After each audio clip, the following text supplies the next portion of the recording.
Bases dropped on Soccer's morning show. Soccer down here. Tuesday thoughts. John, hear you there. All right. A couple of things before we get into the morning.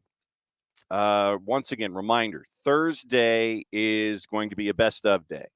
So as we go here this week, let me know what you want to hear while you are doing your cooking, your cleaning, your errand running, what have you. Let me know what you want to what you want posted on the network.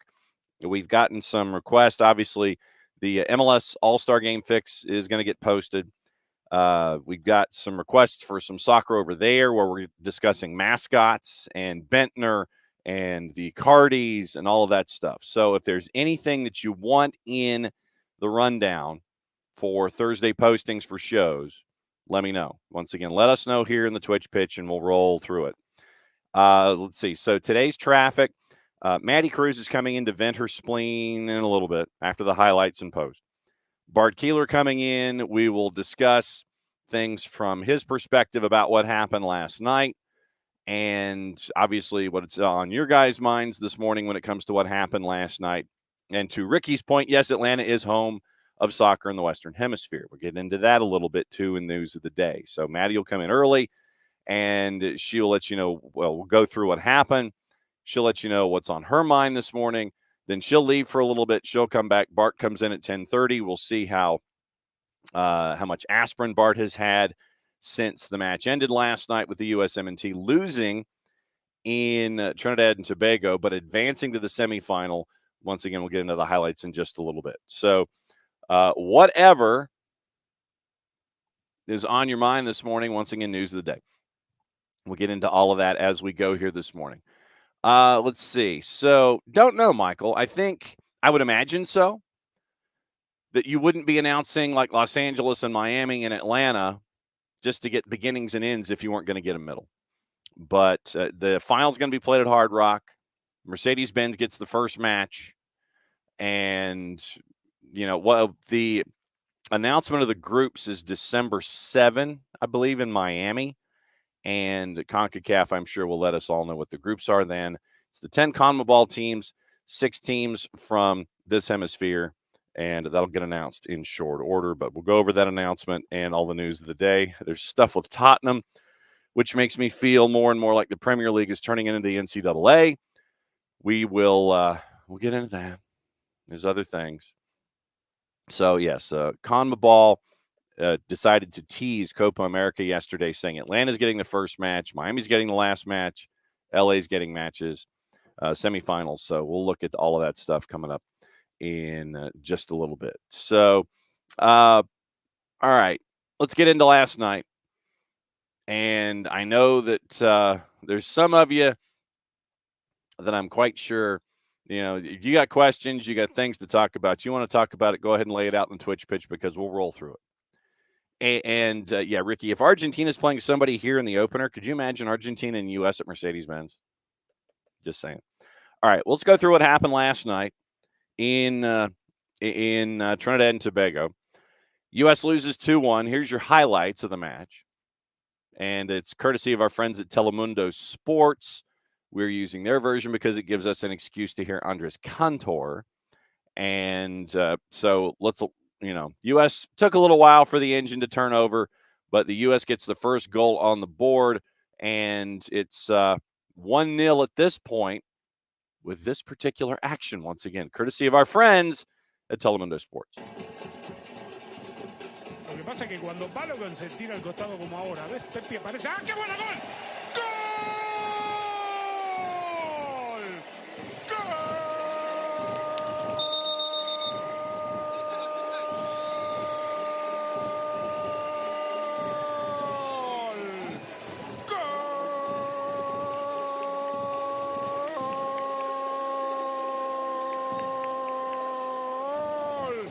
De Estados Unidos, Anthony Robinson lo hizo. ¡Qué golazo! 1-0. Y la Copa América que está ahí, a nada para Estados Unidos. De lateral a lateral. Serginho Dest por la derecha, levanta la cabeza, mete el centro. Pepi que se adelanta y el balón llega ya al segundo poste. Se duerme Alvin Jones, el lateral por el otro costado de Trinidad y Tobago. Great work from Jedi there to make it 1-0. Once again, Andres Cantor on the call. Andres Cantor and friends, courtesy of our friends at Telemundo Sports. Then the moment I know that's going to take up a lot of the conversation today. And we do have Tim Ream discussing it after the fact. So in the 30s, Serginho Dest felt that there was a foul in the offensive half that didn't get called. Then, as he was trying to keep a ball from going over the touchline, he thought he did, and it was ruled that he did not. So, picks up a yellow, then punts the ball into the stands. Well, it's by the end of it all. Punts the ball into the stands, blows kisses to the ref, and so it was bang, bang, 2 yellows in about 30 seconds. Serginho Dest is gone. Here was how it was called once again, courtesy of our friends at Telemundo Sports last night. Andres Cantor on the call. Ojo, aquí se va a ganar la tarjeta amarilla. Aquí tiene que ser amonestado. Pero,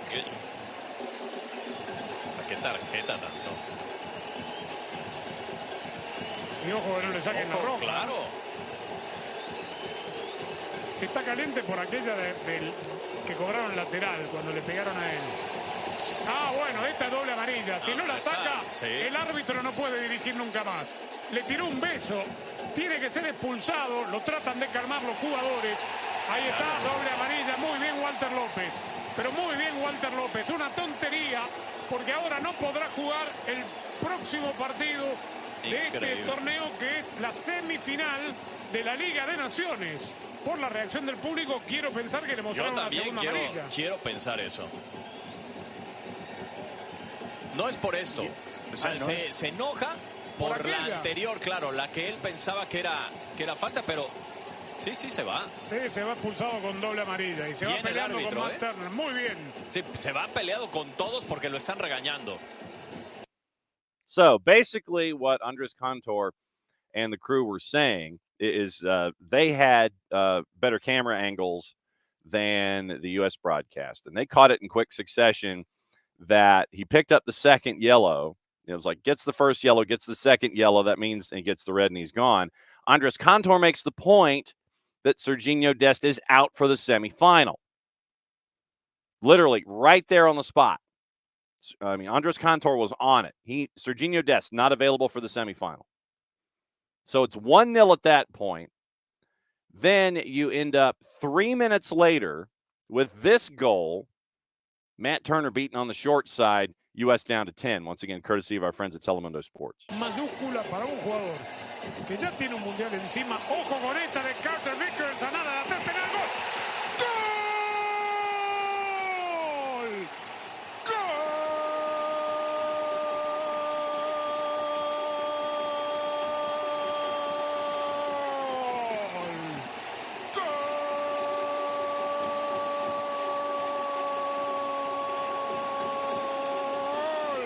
De Trinidad y Tobago lo hizo Moore. ¿En qué momento?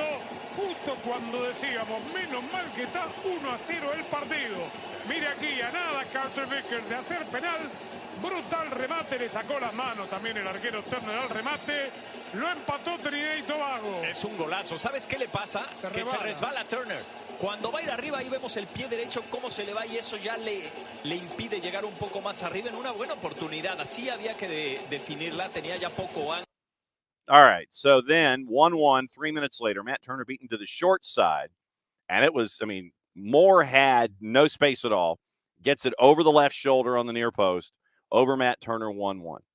Then it would be a fantastic free kick that would make it 2-1. That's your final, 4-2 on the aggregate. After the match, and this is a little bit chopped up, but so it might be lacking in the depth of the soundbite. But Tim Ream was asked after the match what he thought about what went down with Serginho Dest. So once again, courtesy of our friends at U.S. Soccer, here is somewhat of an edited version of what Tim Ream said post-match last night. Unless, of course, I upload the wrong file. That's good for me. All right. Nothing like that. All right. So basically, Tim Ream said that there were things that he traditionally would not say that were said after the match. So let's see if we can actually upload the right thing. And nothing like, maybe if I click the right file, maybe that's what happened. If I just click the right file, perhaps then that would do it. Did I upload did I? No, I didn't. I'm an idiot. All right, so there's Maddie. She's going to filibuster while I upload what I thought was the proper thing, but no, it was not. So I know that you wanted to vent your spleen temporarily, so go for it. Oh, Lord. I mean, what is there not to talk about? Everything was crazy. I mean, I was watching the game, and it was just we came in, we looked good when Robinson got the header and we went up 1-0. I was like, okay, we're chilling. I'm like, this is great. 4-0 aggregate, we're chilling. And then Dest decided to, do that. And we're now down 10 men, which is crazy because I watched that in time and I was like, are you kidding me? I was like, there's no way. I was like, what are you saying? I was like, stop talking. and then it just kept happening. And then, he was getting like pushed off and then he kept going. And I was like, okay. I was like, something's up here. So then we go down 10 men and I was like, oh God, I'm like, this is not good. You weren't the only one. And then we came back in. And then the one thing that I think confused me the most, which finding out now what I do know, it was that Gio Reyna's substitution was planned. Yes. I get that. And I get that it was planned when you weren't going to be going to 10 men. Now you're 10 men. I feel like that changes. Why would you keep in Balogun and Pepe when you're down 10 men and take off Gio Reyna, who's in the midfield? That doesn't make sense to me. That was one thing that confused me just because I'm like, I get that it was planned. I understand why. I get it. But that was before, and that was when you were playing with 11 men. You're not playing with 10. And so you have to adjust there. And that's kind of where that confused me. And then bringing on Tillman instead of Miles Robinson confused me even more because I was like, if you're trying to defend, why wouldn't he come on? And it just, the whole game, the whole second half really stressed me out. And I was really confused. I was so confused. Everything was really terrifying for me. You weren't the only one. So we'll discuss this also with Bart when he comes in at 10:30. And I actually found the file because I was chasing after the wrong named file. I hit the right button, activated the wrong thing. So here's your post from Tim Ream. He was not pleased. There was no explanation. The best guess that we have is he thought there was a foul down in the attacking half, and then maybe felt that the ball didn't go out of play on the ball that I played over to him. But I don't think either one of those really warrant the reaction that came. Yeah, there's not too many things that I can say here publicly that we said privately. Disappointment, but I think overall it's a complete lack of respect for the guys that are playing, for the guys that are on the bench. Feeling of a lack of respect for the game itself, for the referees. We knew, and we talk about it every time we come down here. Every time you're in a CONCACAF game, that anything can happen. So, not to give an excuse, for anything like that to happen. So, for me, just a feeling of disrespect, to be completely honest with you, and that's something that he needs to understand, because it completely changes the game, but then it completely changes any type of potential plan of guys coming in and subs off the bench, throws that completely out of whack. So just disrespect overall. So Tim Ream, once again, courtesy of our friends at US Soccer, Maddie, less than pleased and was reading your notes. Yep. And I mean, I don't blame him. Well, because I think what was really funny to me that someone pointed out on Twitter, but I was like, you know what? This makes sense. It's actually, no, it was the Total Soccer Show. I was watching them and they said this. They were like, it's one thing to get like a red card, like in the second half, all that stuff. But he got it like 4 minutes before going into halftime. You're in the late 30s and you get a red. Yeah, so like and your team's gonna go back in the halftime and you're in the locker room and they're gonna rip you a new one.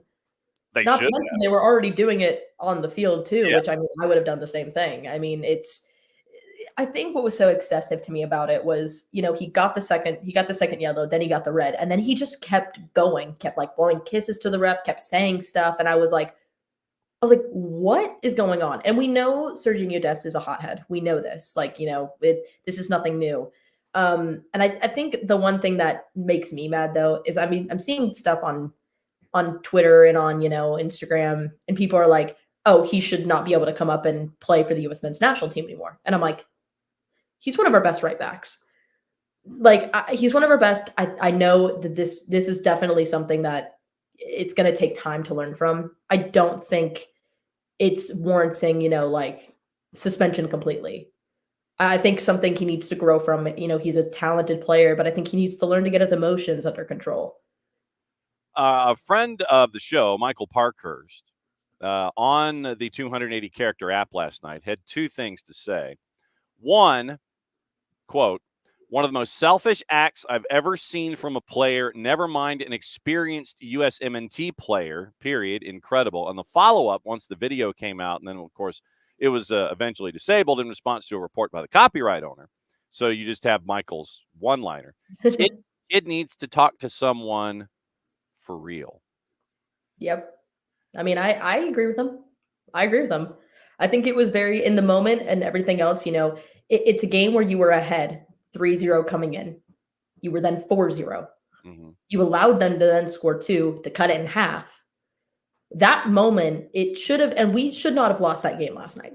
It should not have been 2-1. It should not. And it was unwarranted. It was completely it was just out of nowhere. It was very selfish. It was just not, it was not professional. And why he did it, I don't think we'll ever know why he did it. I don't think that they'll come out and say anything like that just because, I just don't think that'll get talked about. But I mean, I agree with Michael. I saw that too, and I liked it because I was like, yep. I was like, exactly. I'm like, it's selfish, because you're not thinking of just yourself. You have a full, 10 other people you're playing on that pitch with. And you got to think about that. Yes. All right. So here's the rundown of the early thoughts from the Twitch pitch, and we'll run through them here. Ricky, I'm glad Dest apologized, but man, he lost it. That's not a good omen for him because that as we see in other sports, that the tape is out. You got coaches looking at tendencies. You got coordinators looking at, okay, if this lineman's going to do this, if his stance is one way, then they're going to run. Stance is another way, they're going to pass. You got coordinators looking at this stuff. You got coaches looking at this stuff around the planet, sitting there going, okay. We know now what we can do. We can kind of poke Sergiño Dest in the sternum a little bit, and sooner or later he's going to sit there and go over the edge. Absolutely. I think it's good he apologized. I saw his Instagram post, and I think it's good that he's taking accountability for what happened. I think there's definitely growth there, but it's definitely not a good look for him now going into possibly, I mean, he obviously won't be playing in the semifinals. So, I mean, that doesn't really matter. He won't be playing in the semis. But I mean, going into Copa America, you have that, and it's like, it's like you said, people are going to now know, okay, if I poke Dest just a little bit over the edge, then we can get something. And that's just not good. Yeah. And that CONMEBOL teams are going to definitely do that. Yeah. Knicks. Morning all except Sergiño Dest, who should never, and this is in all caps, never wear the crest again. So, yeah, Knicks is all kinds of fired up. Michael had Dest, will he ever grow up or always be a potential liability? That is the key question from this moment forward. I agree. I think it's something that Berhalter and the entire coaching staff is going to have to, talk about and establish when they're, talking about who's going to get called up, who's going to be put in the game, what's going to be happening, what are the stakes? Because, he needs to hopefully learn something from this moment and say, okay, you know what? I need to breathe. And I get it. The game is full of adrenaline. You're running, things are happening. I understand that. We as fans, we understand that. But you need to have some level of composure when it comes to like a silly foul like that, you know? If it was a situation where like a player was hit or something like that, you know, I feel like the story would be a little bit different. But it's because it was just because of a foul where the ball might have been still in play and then proceeded to do what he did. That is where I'm like, okay, either he needs to, you know, figure out where he needs to like take a couple 3 deep breaths on the pitch. I don't know what, you know, take some breaths. Is it 4 in, 8 hold, and then 4 breathe out? Like, you know, just breathe. Yes. I think it definitely pegs the question, you know, is this a liability for the US men's national team going forward? All right, Knicks once again, and I don't care anyone saying this isn't on Greg as well, is sorely mistaken. He built a culture where his players, Gio, Serginho, etc., act like this. Knicks has never been a fan of Berhalter, and definitely not a fan of Berhalter going through a second cycle. We'll get into more on that at 10:30. But Knicks once again, Berhalter out. I am not the biggest fan of Berhalter either. I was really shocked when I found out he was getting a second chance, just because I was like, I would have thought they would have moved forward and find someone else to kind of take the control and kind of figure out what works. But I mean, you know what? At some point, we as fans, we don't know what goes on in the team culture. We don't know what goes on there. We'll never know. But I mean, the players respect them. And I feel like at some point, you know, you have to take the player's word for it. But I do agree to some point. I mean, I feel like some of these things that are happening, they need to be an in-house control thing. You know, there needs to be a serious sit down with Serginho to talk about what happened, how they can stop it, and what will happen going forward if it happens again. You know, I think this is a mistake. I feel like, you know, the red card that happened against Mexico, that's what a lot of people are bringing up as well. Because who was the last person to have an assist and a red card in a match? I believe it was Dest. Dest against Mexico last year in Nations League. So it's becoming a pattern, and you need to kind of put that to rest before it becomes, you know, 3 strikes you're out, pulling in from a different sport. But, you know, there needs to be some sort of culture. And I think if this continues, then I think there needs to be more conversations about Berhalter. All right. So let's see what else everybody is saying this morning. And Michael, the reason that I brought in the highlights from our friends at Telemundo Sports is because A, it gives me an excuse to listen to Andres Cantor. And B, the American partner, when they released their highlights, released it in 2 channels of audio, but it was off step, and it sounded like it was inside of a tin can.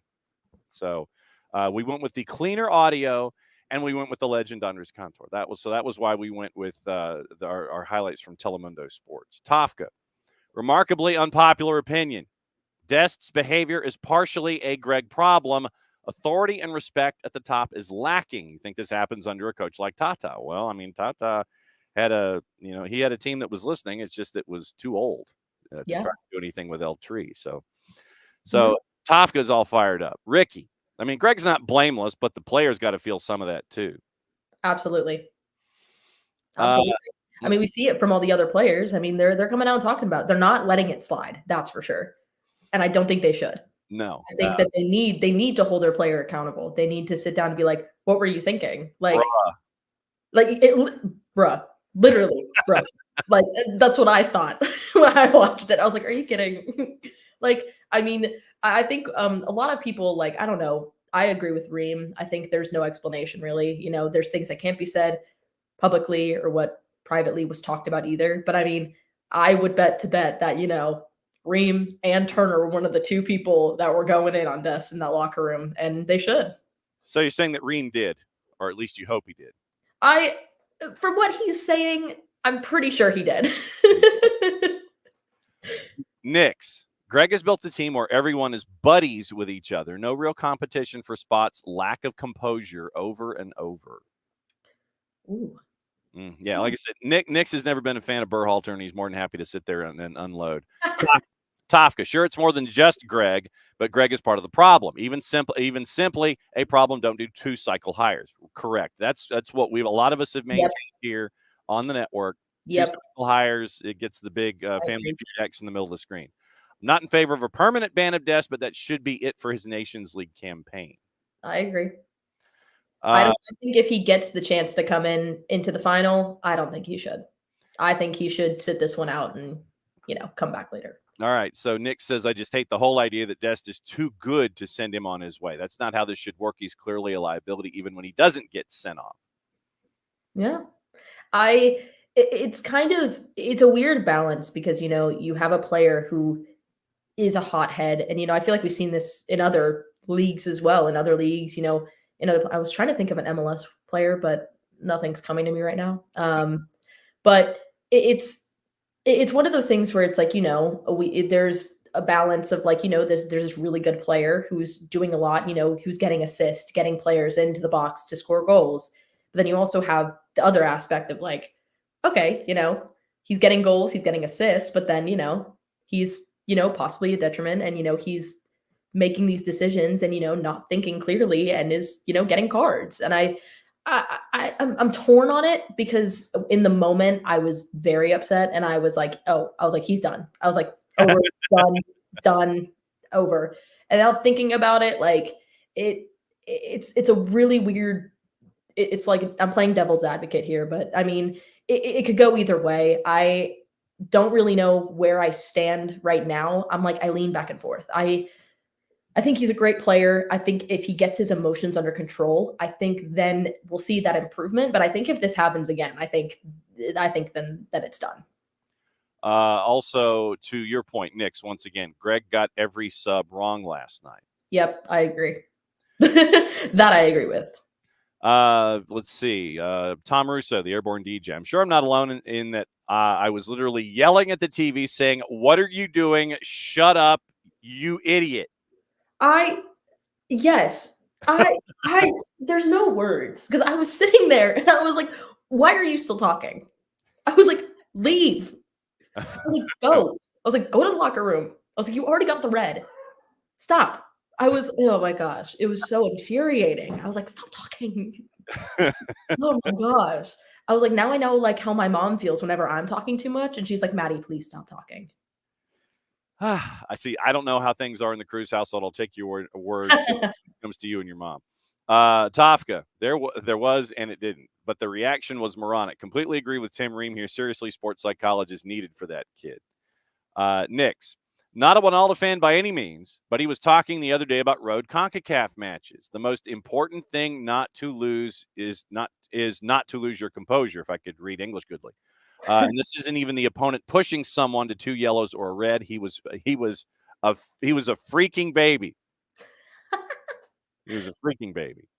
Not a faking baby, but a freaking baby. Yeah. I mean, I agree. I mean, and that's the biggest thing. This was a road. This wasn't just like, a CONCACAF match, back in the US. This was a CONCACAF match on the road to really show how the US can play on the road in these types of games. And they didn't do well. And, it shows, okay, there's some work that needs to be done. We can play well on our own soil, but what happens when we go somewhere else and we play another team there? It's like, is this going to be the same thing that happens? Are we going to lose our composure? Are we going to, get 2 yellows and then a red card and get sent off? Like it begs into question how we're going to handle things moving forward. Nix, what are we, the University of Alabama now? Well, our really good players can do whatever the blank they want.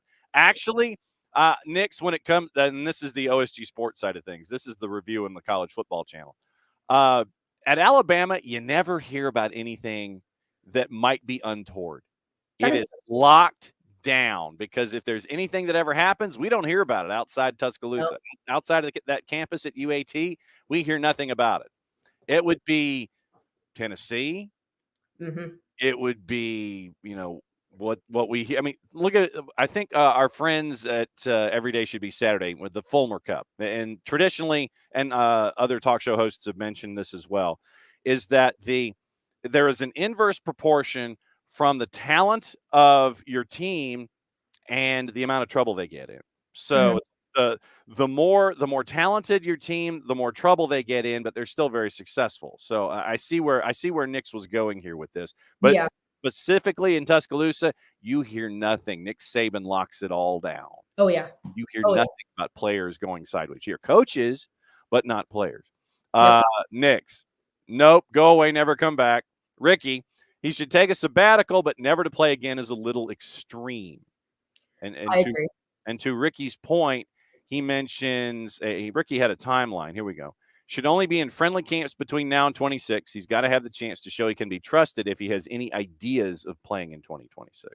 I agree. I think, especially with the team, I feel like, in the public eye, it can go either way. You can, gain, but I feel like what thing that matters is how your team is going to react to you.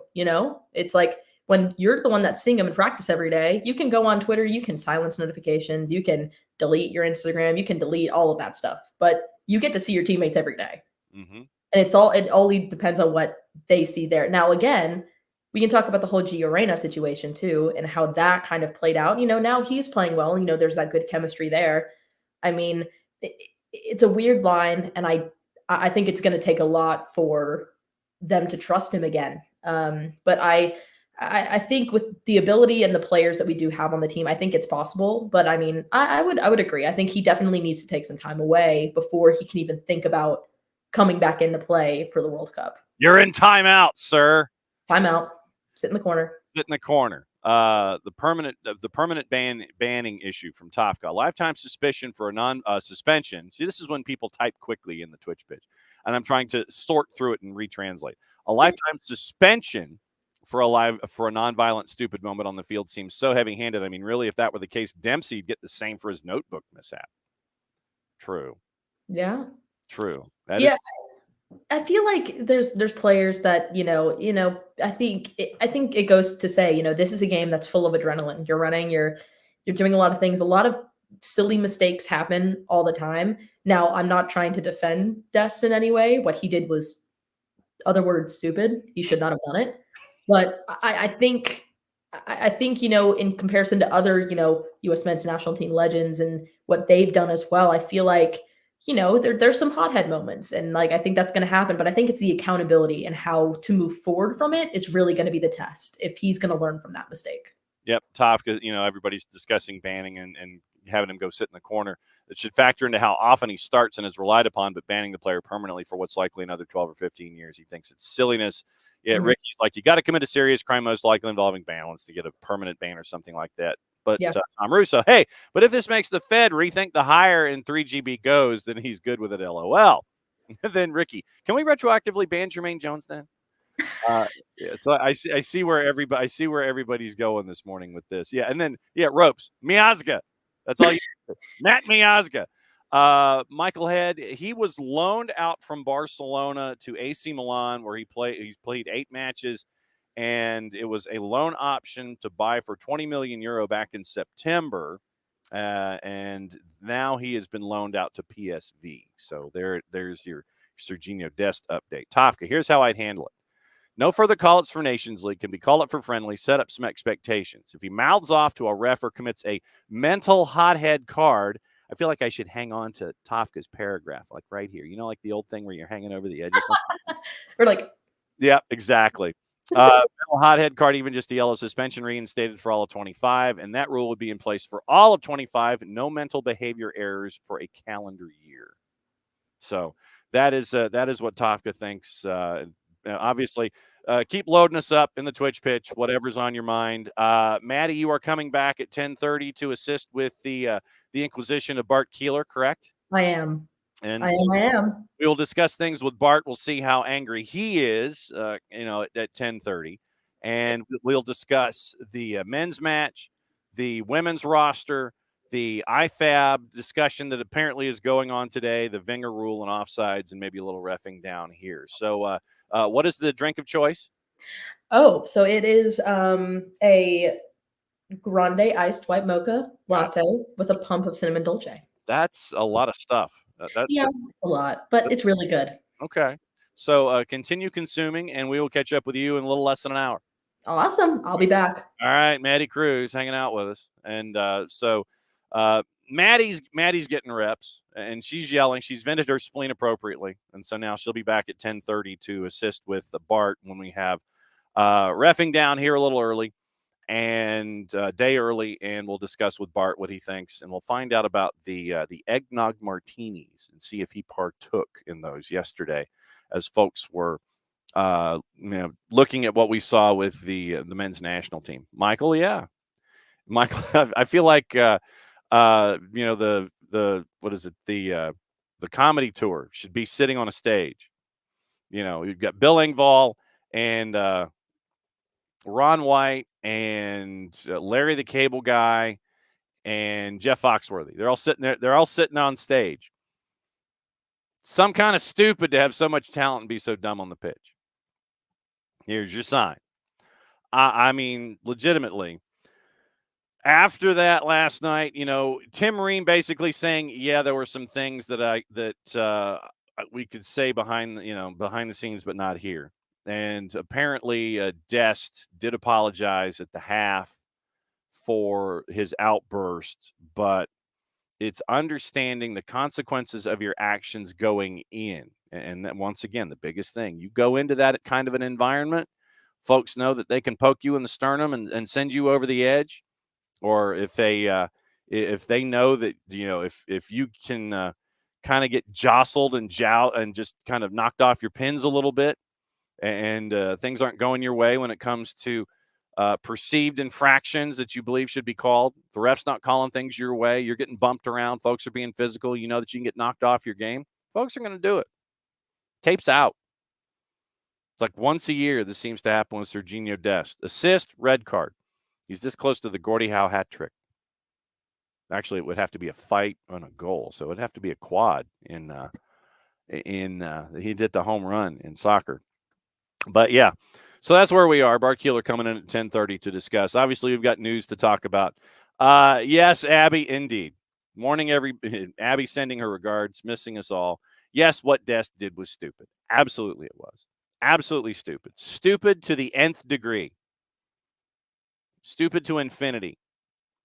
To the Googleplex. It was incredibly stupid. But yeah, just keep your comments coming on the Twitch pitch this morning. It's going to be a big morning. We got news of the morning. We've got stuff.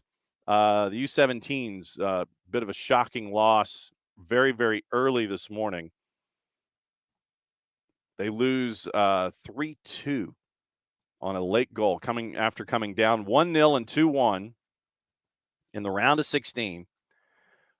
Goal by Taha Habrun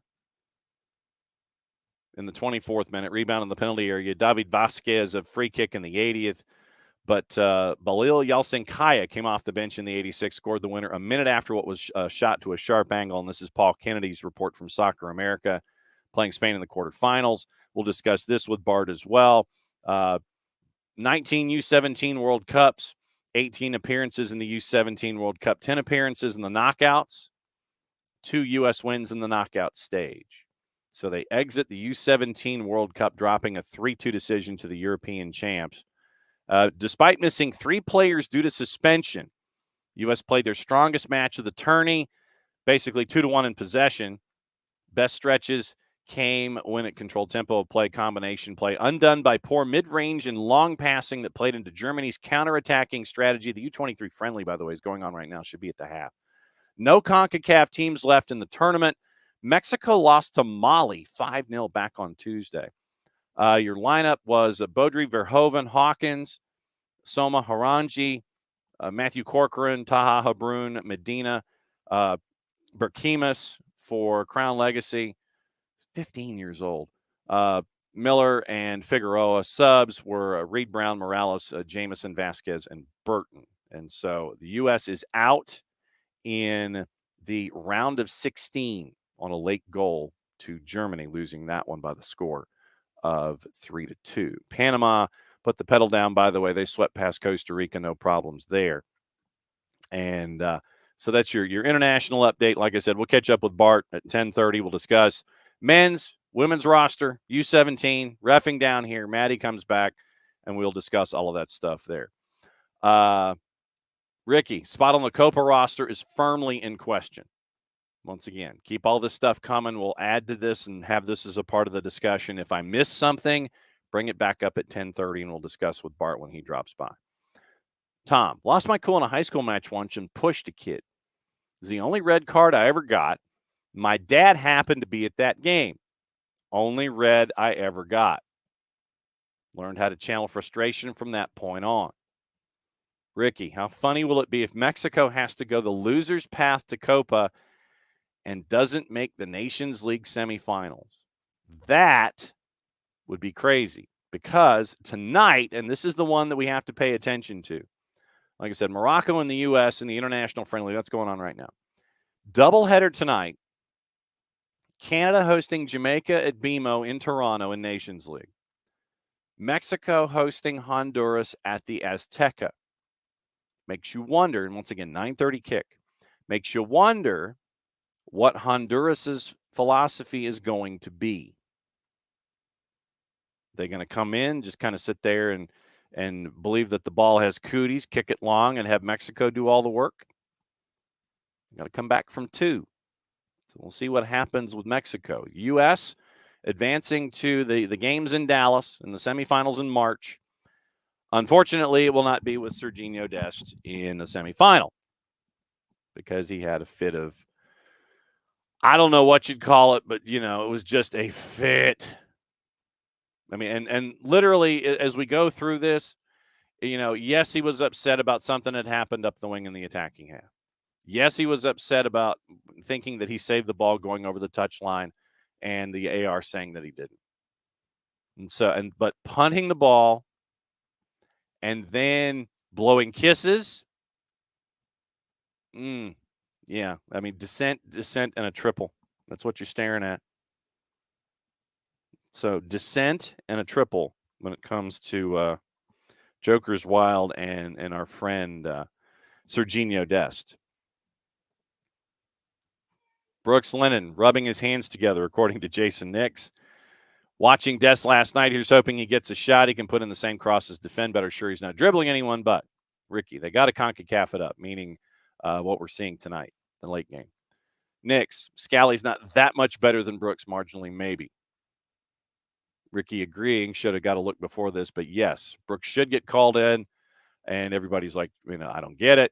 Nix thinks it's an anti-MLS bias for sure. But, so we'll keep an eye on all of that stuff. Once again, Bart Keeler coming up about 45 minutes. Yesterday it was a huge day for, once again, the city of Atlanta. By the way, now that I'm thinking about it, I'm going to go ahead and do this. And since it's a Tuesday, we'll go ahead and do this. And I got to loop it because it might take a while. All right. So I'm going to do this.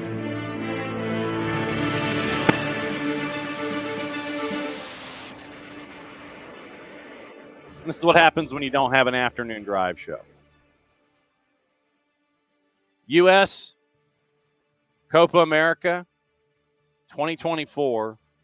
Get in line. Get your notifications now. Starts in Atlanta. The opening match, June 20th, Mercedes-Benz. It's going to wrap up at Hard Rock on July 14th. We'll find out what the groups are on the 7th of December in Miami. CopaAmerica.com. You can sign up for all of the news and information that you need. Promotional paragraph from our friends at Copa America about Mercedes-Benz. Slightly larger promotional paragraph talking about our friends at Hard Rock for the conclusion. Alejandro Dominguez, paragraph, couple of sentences, he's happy. Victor Montaliani, couple of sentences and a paragraph, he's happy. Dan Corso, hosting the opening match of this prestigious tournament is an incredible achievement for everyone involved. Our region's soccer profile has once again been raised to the highest level with this announcement. Paragraph from Tom Garfinkel, Vice Chair of the Board, President, CEO of Miami Dolphins and Hard Rock. Once again, you can keep up to date with everything in Copa America, signing up for all their email blasts. 10 CONMEBOL teams, 6 guest teams from CONCACAF, organized by both feds. CONCACAF teams qualify through the Nations League following the conclusion of the group stage. Group champions and runners-up of League A advance to the quarterfinals, where they were paired with the top 4 finishers of the CONCACAF nations: Mexico, Honduras, Trinidad and Tobago, Canada, Jamaica, Costa Rica, Panama. Quarterfinals in. We know this.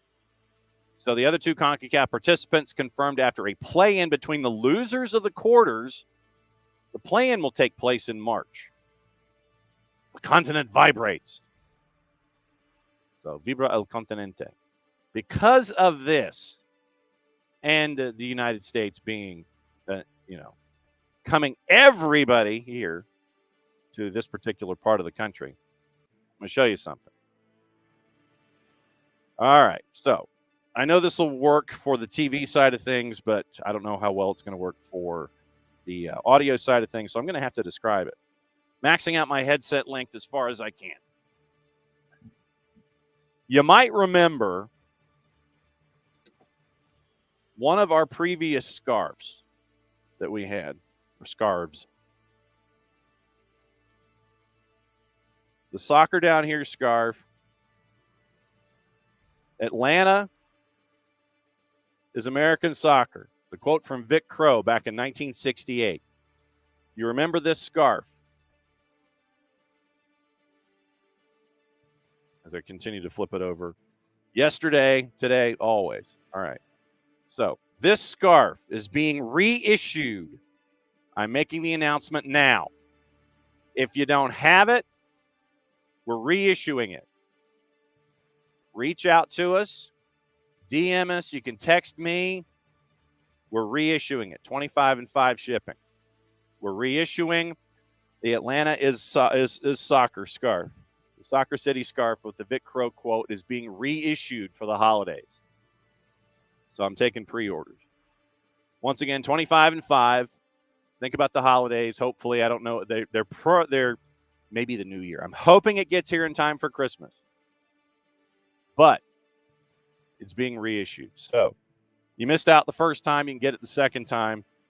The Atlanta is American soccer scarf being reissued here at SDH.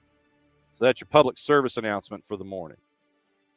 And we are also efforting another one. Yes, Abby, we are. We are doing it as a fundraiser. We are trying to help out our friends from the Marshall Islands. We are also we're doing some stuff with them, so it might be a two-step process. Hopefully, we can do some things after the first of the year. But yes, it is being done as a fundraiser for our friends at the Marshall Islands to hopefully further their program. So there you go. Abby, thank you. You can do deliveries again to save shipping in the metro Atlanta area. So pre-orders, if you think about it, I'll remind you pretty much after Thanksgiving. But being reissued and heading back out the door to help out our friends at the Marshall Islands because we have taken their cause. And we're also doing some other things, hopefully, that we can announce fairly soon when it comes to other stuff with our friends from the Marshall Islands. So there you go. Reissued soccer scarf. That's the other news of hour number one. So let's see. I guess I should turn the music down considering that the news is broken. News is broken. Scarf's being reissued. There you go. All right. Yes, the Copa America, CONMEBOL is the head dude. The South American Federation and they are working in concert with CONCACAF for this one, but CONMEBOL is the ruling body for the Copa America tournament. So it's the 10 South American nations and 6 coming from CONCACAF.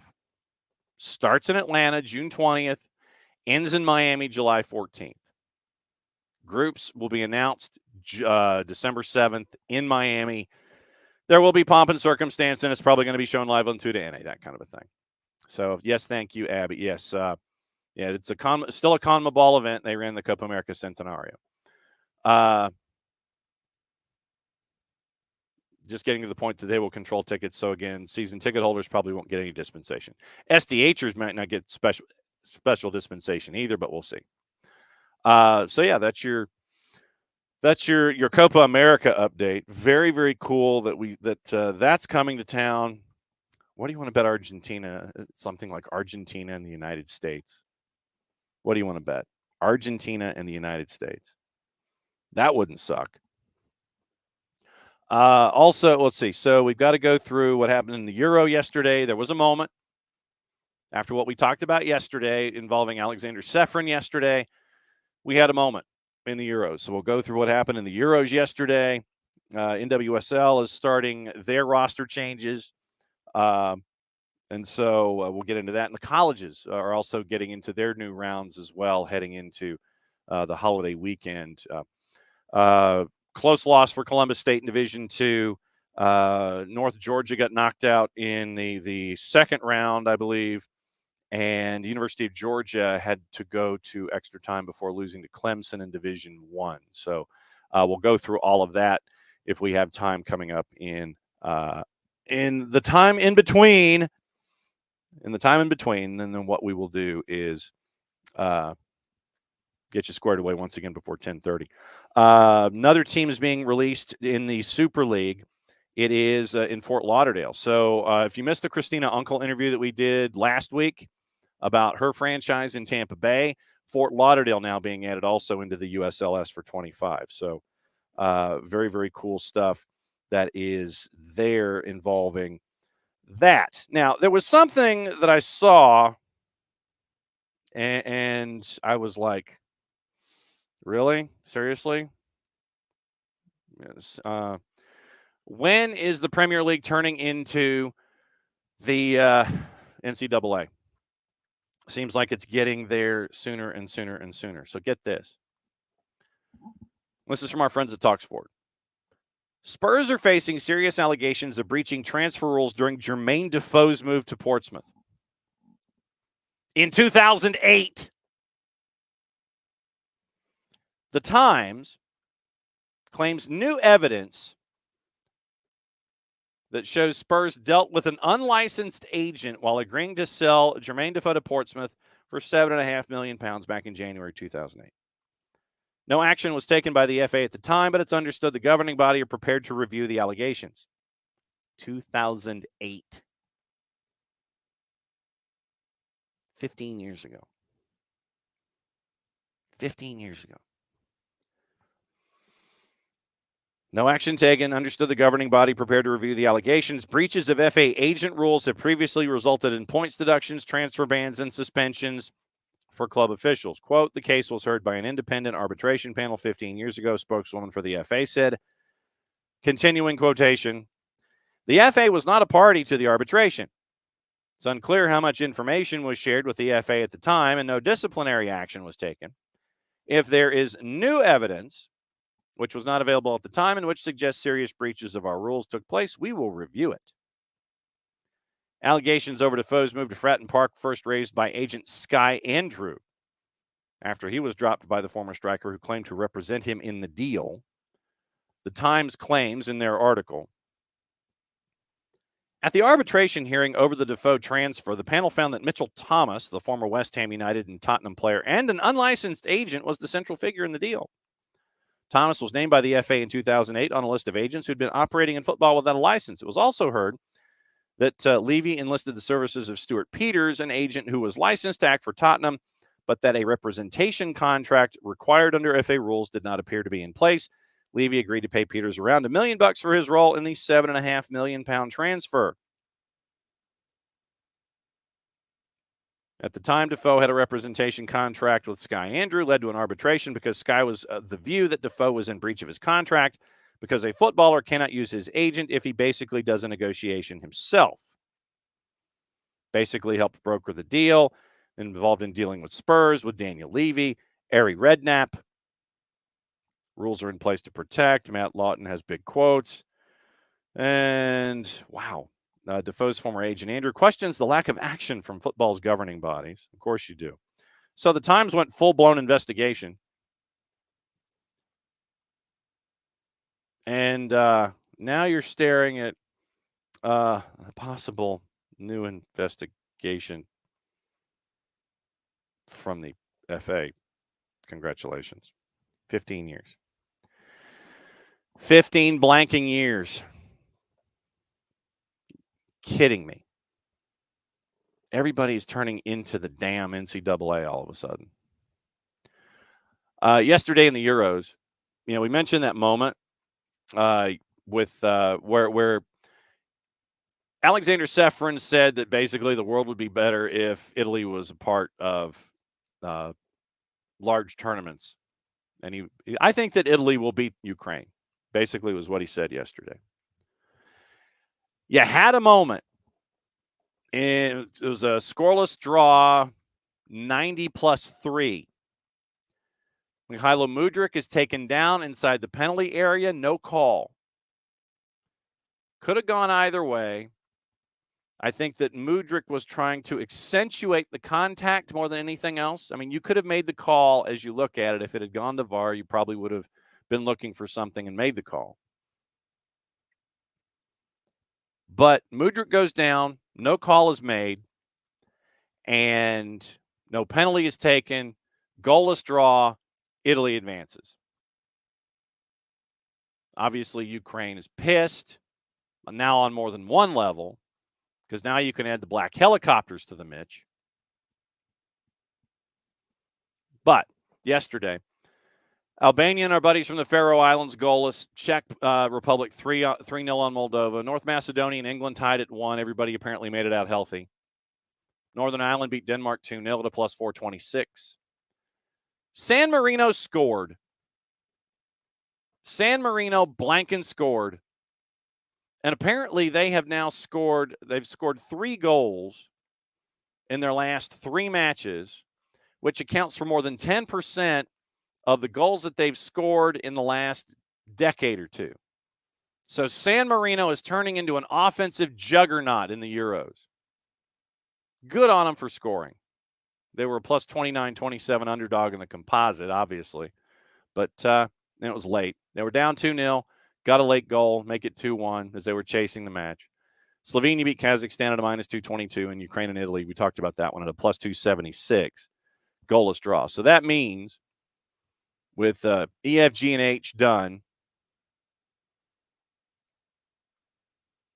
I think it was E, F, G, and H, wasn't it? Or I and J, or whoever the heck it was. All right, so Group C, you're looking at Spain, Scotland. We know that one. France, Netherlands, that one's clear. We know that one with one more match to go. France is in. Netherlands and Greece, that one's going to be the one that folks are going to be paying attention to today. We'll get into the juice boxes in a bit. Netherlands is playing Gibraltar. Gibraltar hasn't scored a goal. They're averaging giving up 5 a match. Group C, England and Italy are through. Italy on goal difference. Ukraine at 14 points was 4 goals behind them. So Italy and England in Group C go through. Turkey, Croatia, Wales, that's the madness in Group D. You could have, it's 3 teams for 2 spots, 2 automatic qualification spots. Group E, it is Albania and the Czech Republic. Everybody's through there. It is F, everybody's through. Yes, they had already locked up the top spot. Yep, England only managed the 1-1 draw with North Macedonia, and they scored the equalizer late on an own goal. So England through, Italy through on a goalless draw that could have been a loss, which could have knocked them out of automatic qualification. Then you've got Group G was squared away. Group H was squared away. San Marino, 3 goals in 10 matches. Good on you. You gave up 31, I know, but you scored 3. 3 goals in group play. Congratulations, San Marino. We have place in our hearts for the Liechtensteins, the Andorras, the San Mariners, the Estonians, the Faroe Islanders, the Latvians, and the Maltese. We have a place in our heart for those folks. But since we're on it, why not? We'll go ahead. More matches today. Andorra, big underdog at home hosting Israel. Croatia, big favorite at home hosting Armenia. Gibraltar is a plus 10,245 at home to win against the Netherlands. Greece, underdog at home. France is a minus 159. Kosovo, favorite at home against Belarus at a minus 141. Romania, home dog. Switzerland's a plus 106.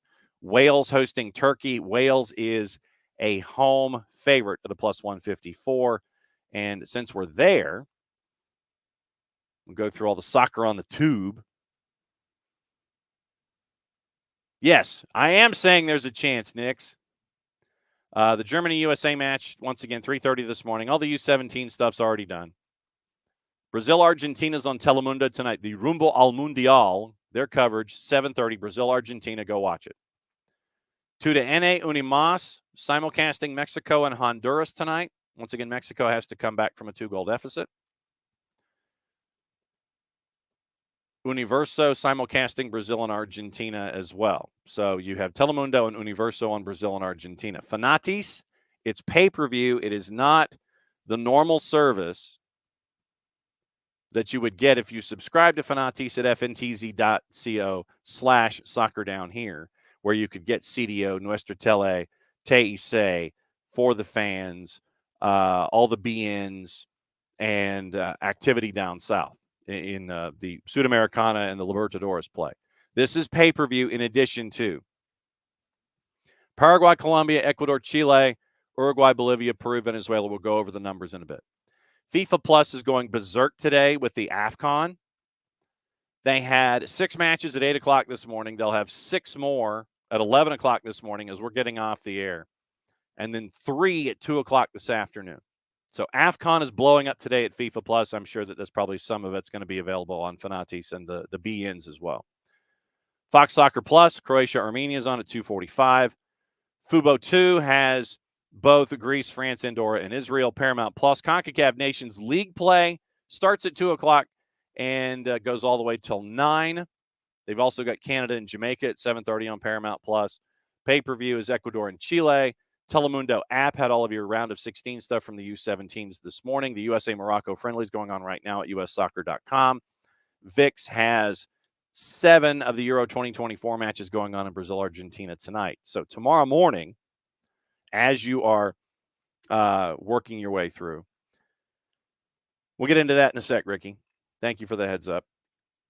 Early morning stuff before we come back on a wall pass Wednesday. England, Uzbekistan, round of 16s at 3:30 on FS1. France and Senegal's at 7 on FS2. Telemundo has England, Uzbekistan, and France and Senegal on the app. Everything else will be later on in the day. So that's what to watch as you are rolling your way through what's going on. So news out of Major League Soccer. So that means we got to do this.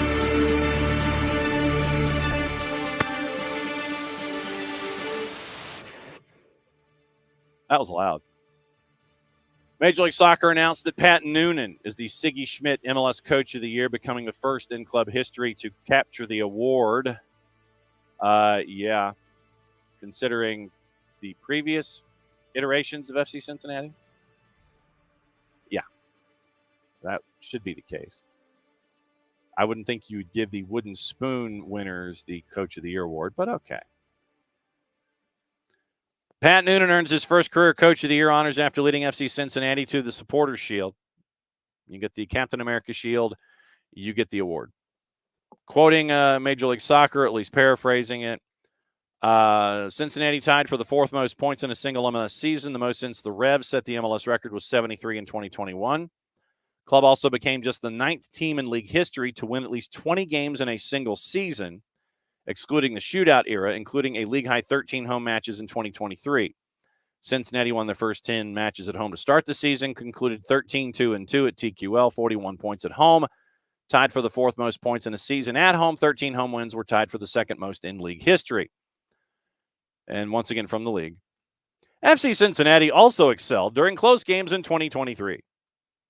14 wins in 1-goal games, 3rd highest total in a single season in MLS history. Most All-Stars in club history with 3 reps, Lucho Acosta, Alvaro Barreal, and Matt Miazga. I'm sure Matt Miazga decided to yell about it.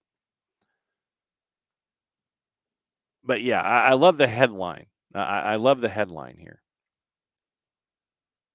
Noonan earns first career Coach of the Year honors after leading FC Cincinnati to the 2023 MLS Supporters Shield title, becoming the first in club history to capture the award. Well, duh.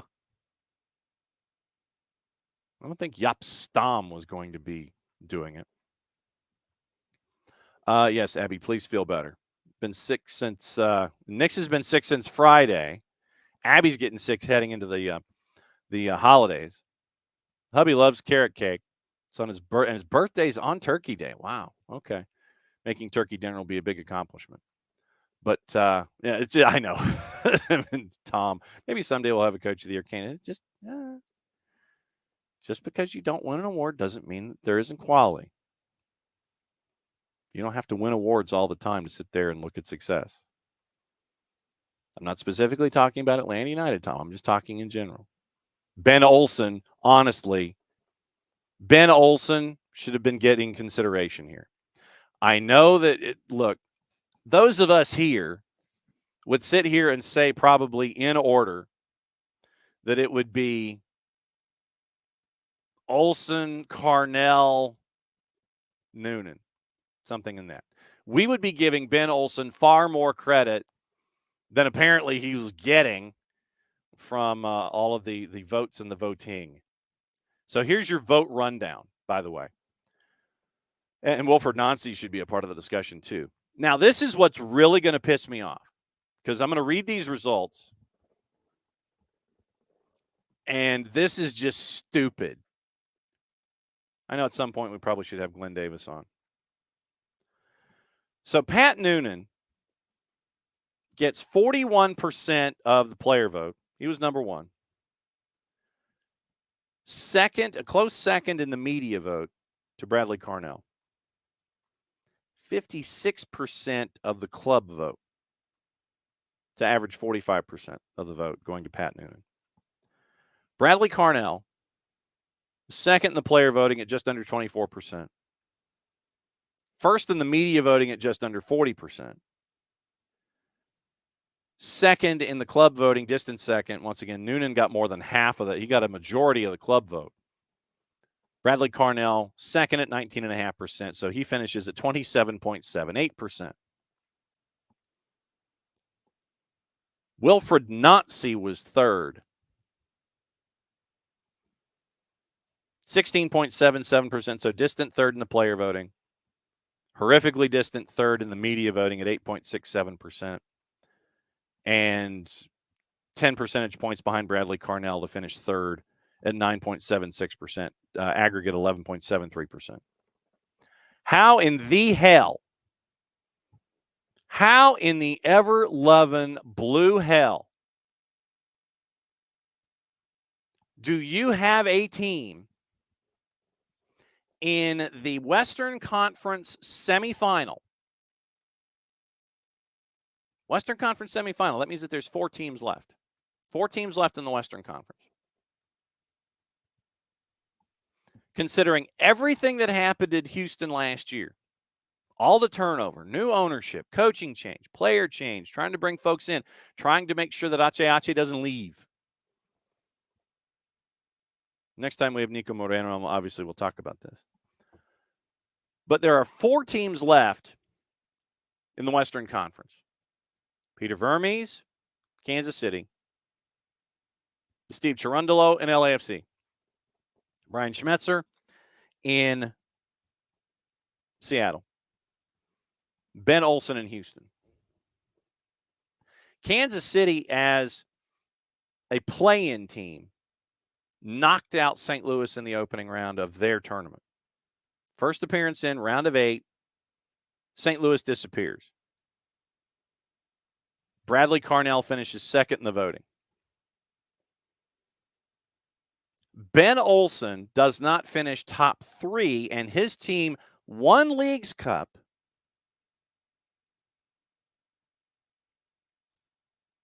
And you're in the Final Four in the Western Conference. You tell me how in the hell Ben Olsen doesn't even finish in the top 3. I would also maintain that you probably need to have the voting later. I don't know when the deadline was. Ben Olsen has a title this year. He has a trophy. Bradley Carnell got bumped out. He won the Western Conference. Whoop-de-blank. You won the Western Conference. The league is set up so expansion teams can succeed out of the blocks with all the extra am and stuff. Bradley Carnell, St. Louis City, all Caps finished first in the Western Conference. They get to the postseason, they get bumped out. Bradley Carnell finishes second. I would posit that a lot of it has to do with the resources that were put in front of him by Major League Soccer. I would posit this. Or was it Open Cup? One of the two. One of those two. Well, which one? Yeah, so Open Cup. There it was. Open Cup. So Open Cup, Houston won. So Miami wins Leagues Cup. Yeah, Miami won the Leagues Cup. Houston won the Open Cup. I get them confused. So Houston beats Messi and friends in the Open Cup final, September. So Ben Olsen takes Houston, has turned them into Benny Ball, and he's not even in the top 4. He's in the semifinals in the Western Conference, and he's not even in the top 4. Like I said, I would posit to the class, I would posit to you today that because of the resources made available to expansion clubs, that's why all caps were as successful as they were. Bradley Carnell is second. But Ben Olsen doing what he did for not even being in the top 3. Noonan number 1, Wilfred Nancy number 3. Wilfred Nancy did a fantastic job. I would have Ben Olsen ahead of Wilfred Nancy. Ricky, I agree with you. Ben Olsen should be top 3. How he was not top 3, I have no idea. Well, obviously I do. I'm staring at it. But for Ben Olsen not to be top 3, to be a part of the Coach of the Year discussion, as we've had here, it's unfathomable to me. So, yeah, Pat Noonan, good on you. You turn things around in Cincy. How Ben Olsen is not a part of the top 3 discussion is beyond me. So I think that Major League Soccer once again got it wrong. Major League Soccer got it wrong. So Player Media Club, you got it wrong. Ben Olsen should have been top 3. See what happens when we do this kind of stuff? It goes sideways. We go and continue to rant. Continue ranting. I'm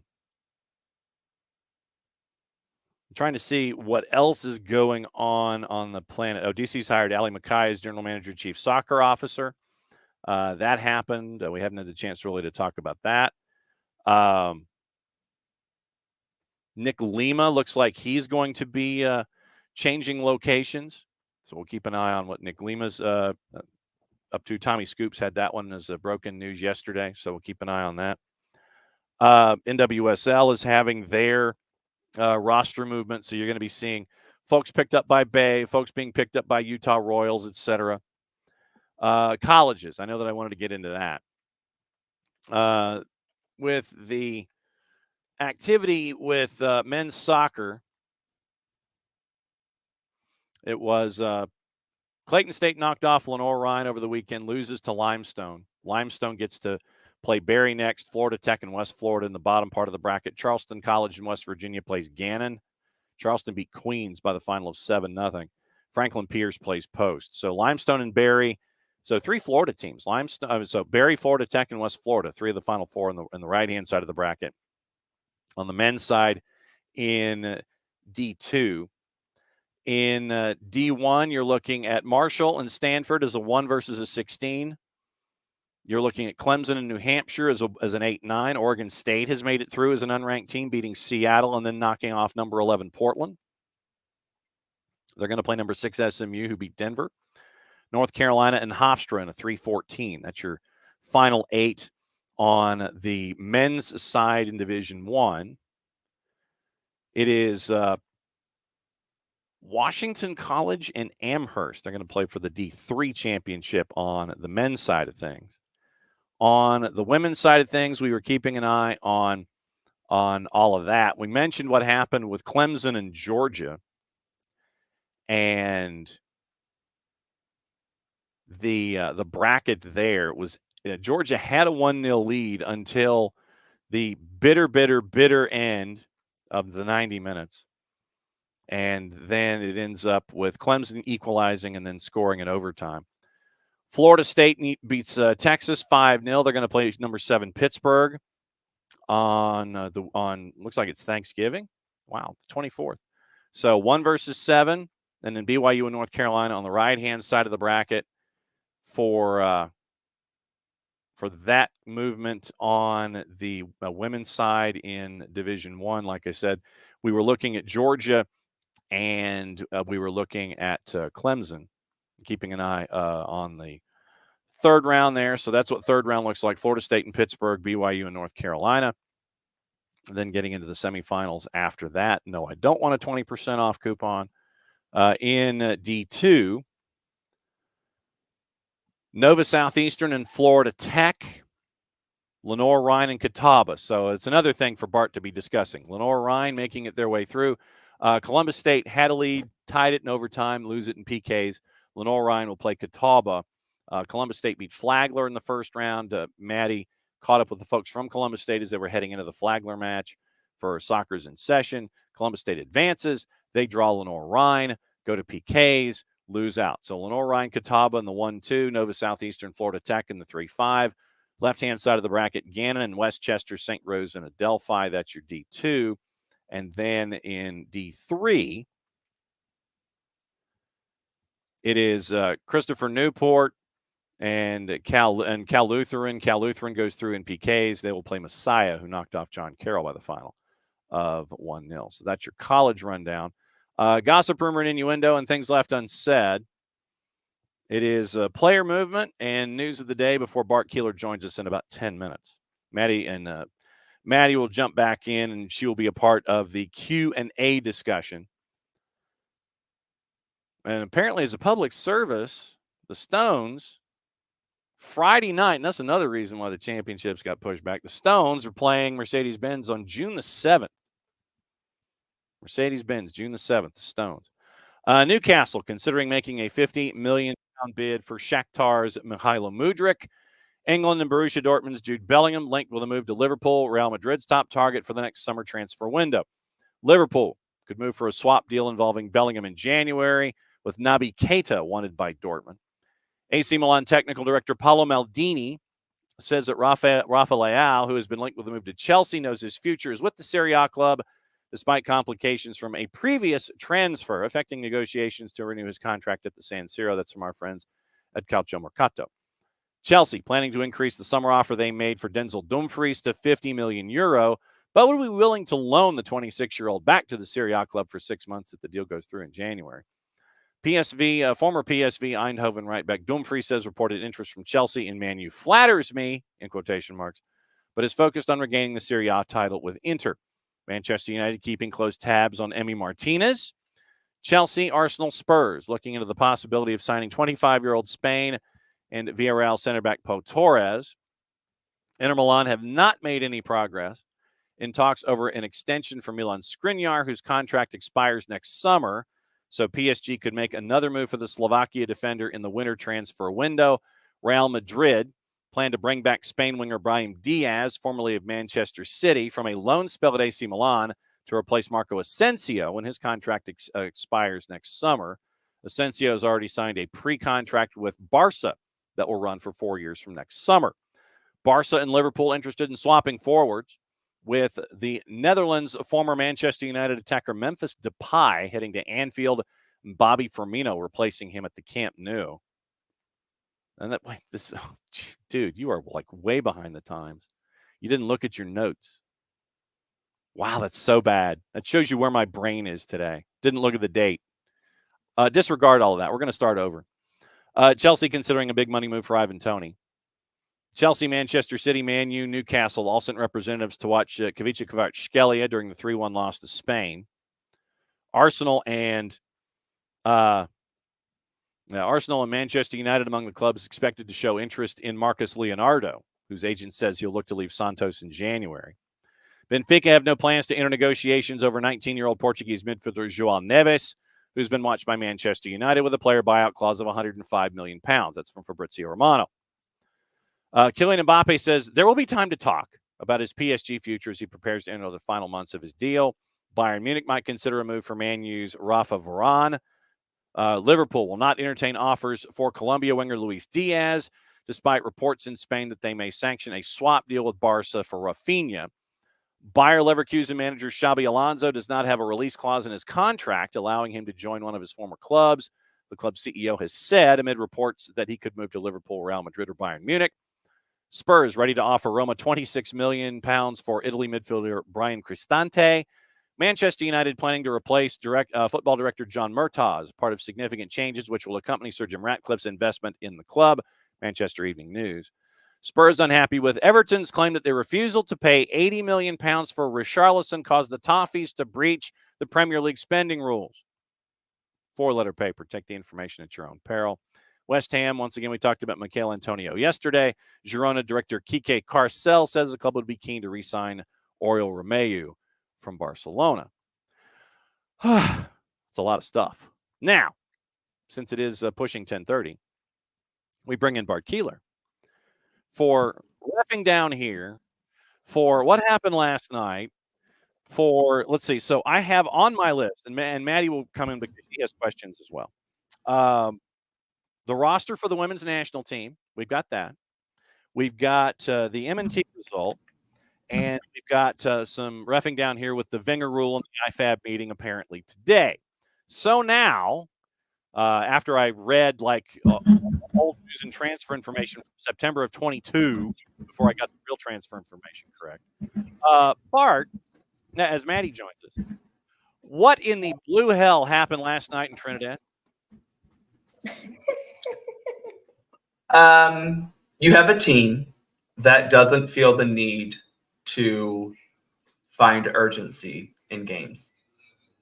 And this is something that I don't like to listen to the Twitter chuckleheads, but I fully understand this reasoning that this team embodies the personality of its coach. And its coach is not a fiery person. He's not he certainly hasn't tried to elicit any sort of passion or motivation in this team throughout his tenure. The first time, he hasn't done it. The second time, and you have a team right there now that looks like they're just complacent, which is the number one thing we're afraid of when we have a second cycle head coach, which is why I have always been against rehiring Greg Berhalter. We can talk about tactics, we can talk about whatever. It's complacency. That is the number one killer of any team trying to find success. And that's what you see right now. They were happy with the 3-0 win against Trinidad. Well, it sucked for 81 minutes, but hey, we got a 3-0 win. You go down to Trinidad, and I don't know what Serginho Dest decided to do. It certainly wasn't play soccer. But this team is not ready to compete with the biggest and best on the world stage. And that, to me, stems from the coach. Maddie for Bart Keeler, go. I mean, just from your point of view, watching that game, I mean, we could talk about Dest all we want. I mean, but other than what happened with Dest, when we went down to 10 men, what were some of the things that you saw that we need to improve upon going ahead if we're going to be going off whoever we're facing off in the semifinals? Well, problem is, hopefully you're not playing with 10 men, so sure. It's a special situation. But Trinidad managed to go a quite long time without conceding with 10 men. And we gave up a goal almost immediately. And again, that comes down to mentality. That comes down to wanting to put in the work to not give up a goal. And it was a weak midfield. It was a soft midfield that allowed a player to find space and find a pass. It was a man who is not as good as Miles Robinson defending and getting beat, not only for pace, but for strength. Don't miss me with the Scotland bull crap, because he got absolutely worked by a guy who doesn't play anywhere close to the Scottish Premier League. Actually, no, that one isn't the one in the Scottish Premier League. Those things are disappointing because that is a mentality. I'm sorry, I hate to not talk about tactics, but so many people get caught up in the weeds of tactics and don't look at the mentality of the team out there going, okay, you have to regroup. And this is a little bit Serginho Dest's fault. He put the wrench into everything, but you have to regroup and understand your goal at 39 minutes is to get through the half. And you didn't do it. it seems a heck of a lot like the other team we watched. That's why I'm wearing this jersey right now, because this was a very Atlanta United road performance. A mentally weak team who doesn't respond well to adversity. Mm-hmm. Sorry to go Carly Lloyd on you, but that's what it looked like last night. I mean, you're right, 100%. I mean, yeah. Round one. Who's going berserk here? Not me. So somebody's getting messages and emails here. It is me. Or at the very least, someone is hitting the ding and agreeing with Bart every single point that he. I thought that's what it was. They were agreeing. It wasn't out of my board. It was out of Maddie's board. It was out of mine. I was getting a little text. So then, Bart. So then, going into this match, Bart, I mean, would you have adjusted the starting 11? How would you have adjusted it? Because obviously, no, I actually thought the starting 11 was okay given the players that we have available. Right. I think where the adjustments needed to be made, and what the wrong adjustments were made, was when we got the red card, and instead of taking off one of the two strikers you have, you pulled off Gio Reyna. Now, don't get me wrong. I don't think that Gio is going to play all 90 in this match, but at some point you also have to say, you have to, sorry, I'm going to blow the explicit warning. Club wishes be damned. Oh, that's not the explicit warning. Okay, good. Club wishes be damned. Yeah. Gio's got to put in a shift here. Because without Gio Reyna, without our third midfielder, we fell apart. But you left two strikers out there for God knows what reason. So the starting lineup was good. I actually liked the starting lineup, because I'll also say, to defend a little bit Greg Berhalter and the team, we created a couple chances inside their pit. We had 6 shots inside their penalty area in the first half, right? Inside. 2 of which probably could have been goals that the goalkeeper stopped. They had a better goalkeeping on the day. We can talk about Matt Turner in a second. But it wasn't like we were trash. We had a 1-0 lead. It probably should have been 2. And that goes even back, though, to the first match, where you could talk tactics and boring and sluggish, whatever. But that wasn't the reality. The reality is we should have scored 2 goals in the first half of the first match. So this team doesn't seem to have the idea that they are playing to win a damn game, John. You play to win the game. Okay? He's going Dennis Green on us. And that's something that has kind of been pervasive outside of the Nations League finals, right? We don't really prioritize Gold Cup. We don't really prioritize Nations League until the finals. Okay. So the message to the team from the coach, whose only job, it seems, is to win a trophy at the end of the year, not actually make the team better. The message from the coach is these matches aren't that important. When you take off Gio Reyna, you're saying, oh, these matches aren't that important. And that's the problem we have right now is, again, complacency and a mentality that is not, we need to do everything we can to win this game right now. Yep. See, nailed it right on the head. now I need to grab the Herm Edwards drop. I attributed it incorrectly to Dennis Green. We knew who we thought they were as Dennis Green. You played to win the game as Herm Edwards. All right, so let's get into Matt Turner. Dennis Green was they are who we thought they were. Yes, and then we let him off the hook. So that might also be appropriate. I'm probably going to have to get both of them. All right, so contributor Niall is discussing Matt Turner. Let's go ahead and discuss Matt Turner. No, Miles did not get in this match. No. And which he should have been. I'm sorry. He should have started. And that's the other thing. That was the only part of that starting lineup I thought was bad. I thought the Tim Ream CCV decision was stupid on Greg. It was naive on Greg's part. I agree. It was naive. If you put Chris Richards and Miles Robinson, 2 very athletic, gifted center backs, against a Trinidad team who is going to score on counterattacks and crossing, that's how they're going to score. That would have been the only change to the starting lineup I would have made. But all right, so then let's discuss Matt Turner. Yes, Matt Turner, go. Index finger pointing at Bart. Look, he gave up a really soft goal. Yeah. He should have saved it. That's your job in that moment. As a goalkeeper, unfortunately, we are tasked with cleaning up the mess of the 10 players, and in this case, 9 players in front of us. But he should have saved that goal. That free kick should not have gone in. You can talk about, it knuckled and it hit him in the damn palms. It hit both of his hands.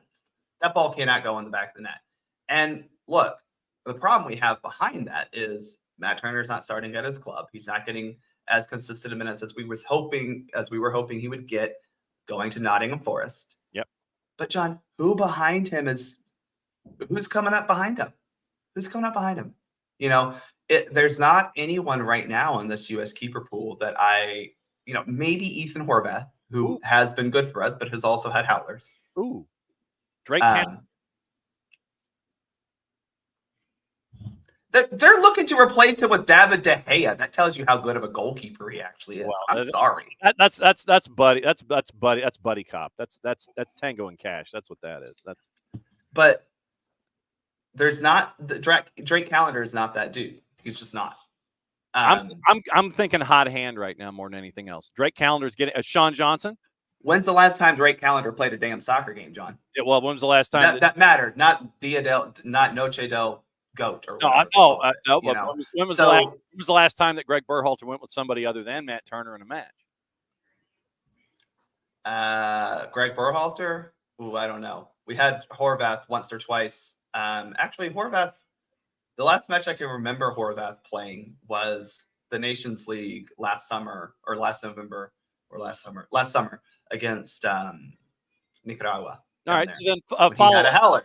So then, follow-up question: What should the goalkeeper camp be then? If I'm telling you, the problem is the goalkeeper camp is what it is. Mm-hmm. There's no one stepping up to really. I mean, I don't think that your Turner, Horvath, Slonina is a bad group of three. The problem is none of them are an elite level goalkeeper like we're used to seeing from the U.S. men's national team. Stefan is not it. Callender is not there yet. Sean Johnson's almost as old as Brad Guzan.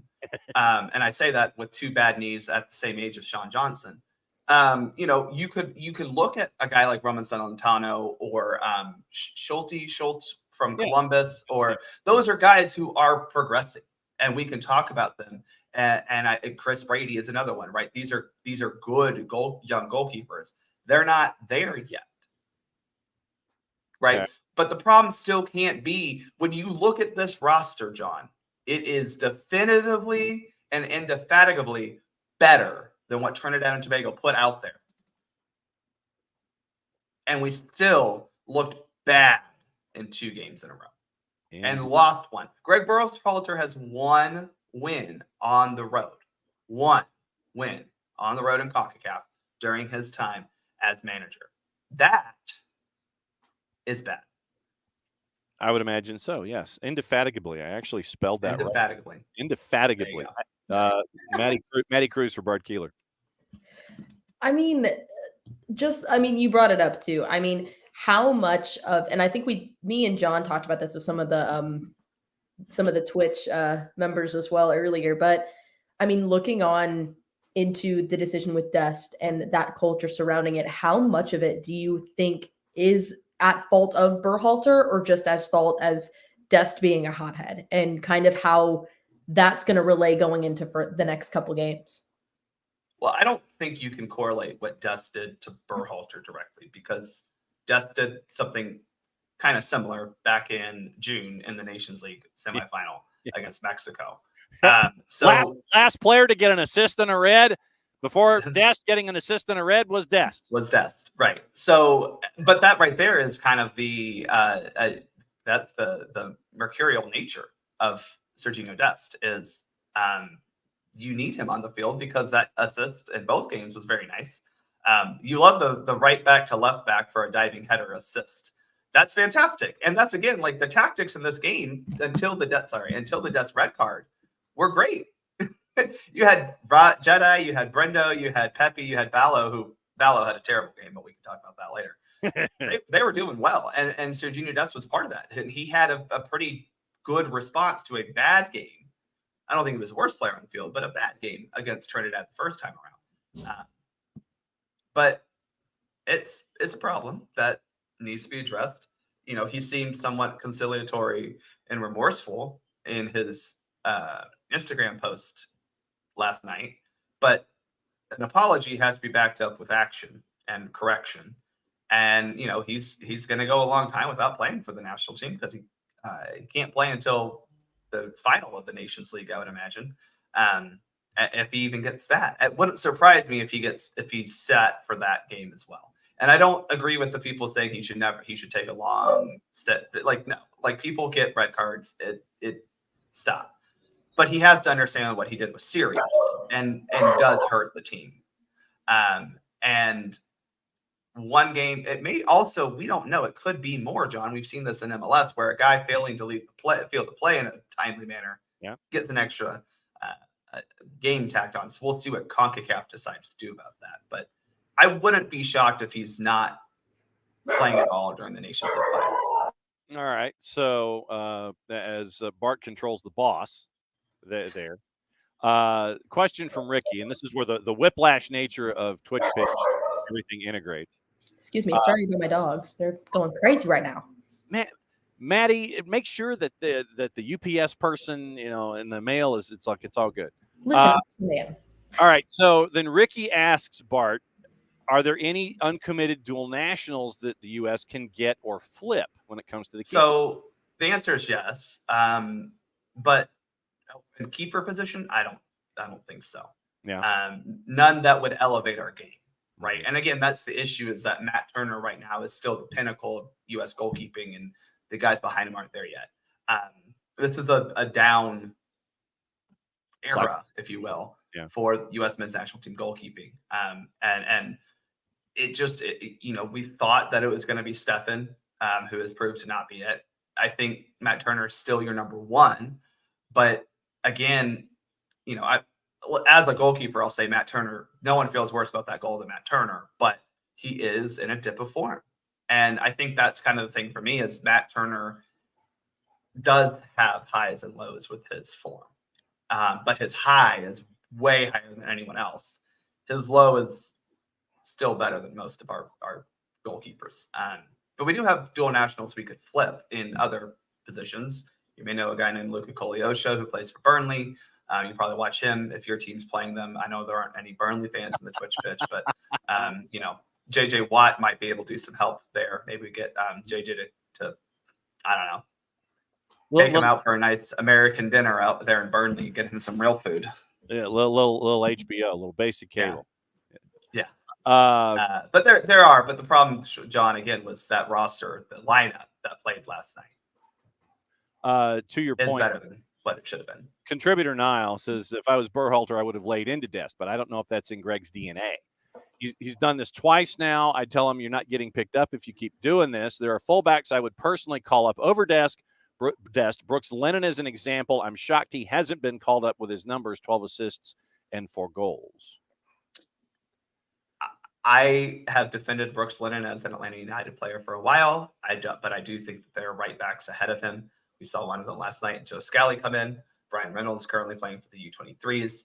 But I think Brooks deserves a look. And, we'll obviously probably get something come out in the next month about a Camp Cupcake in January. And I would like to see Brooks in one of those camps, because I do think it could be useful. But, we even still have DeJuan Jones, who has been pretty decent for the U.S. men's national team, good at the CONCACAF level, who can play right and left back as well. So I think the problem for Brooks is that there are guys behind or above him. The problem for Dest, though, is there are guys behind him who are pretty good.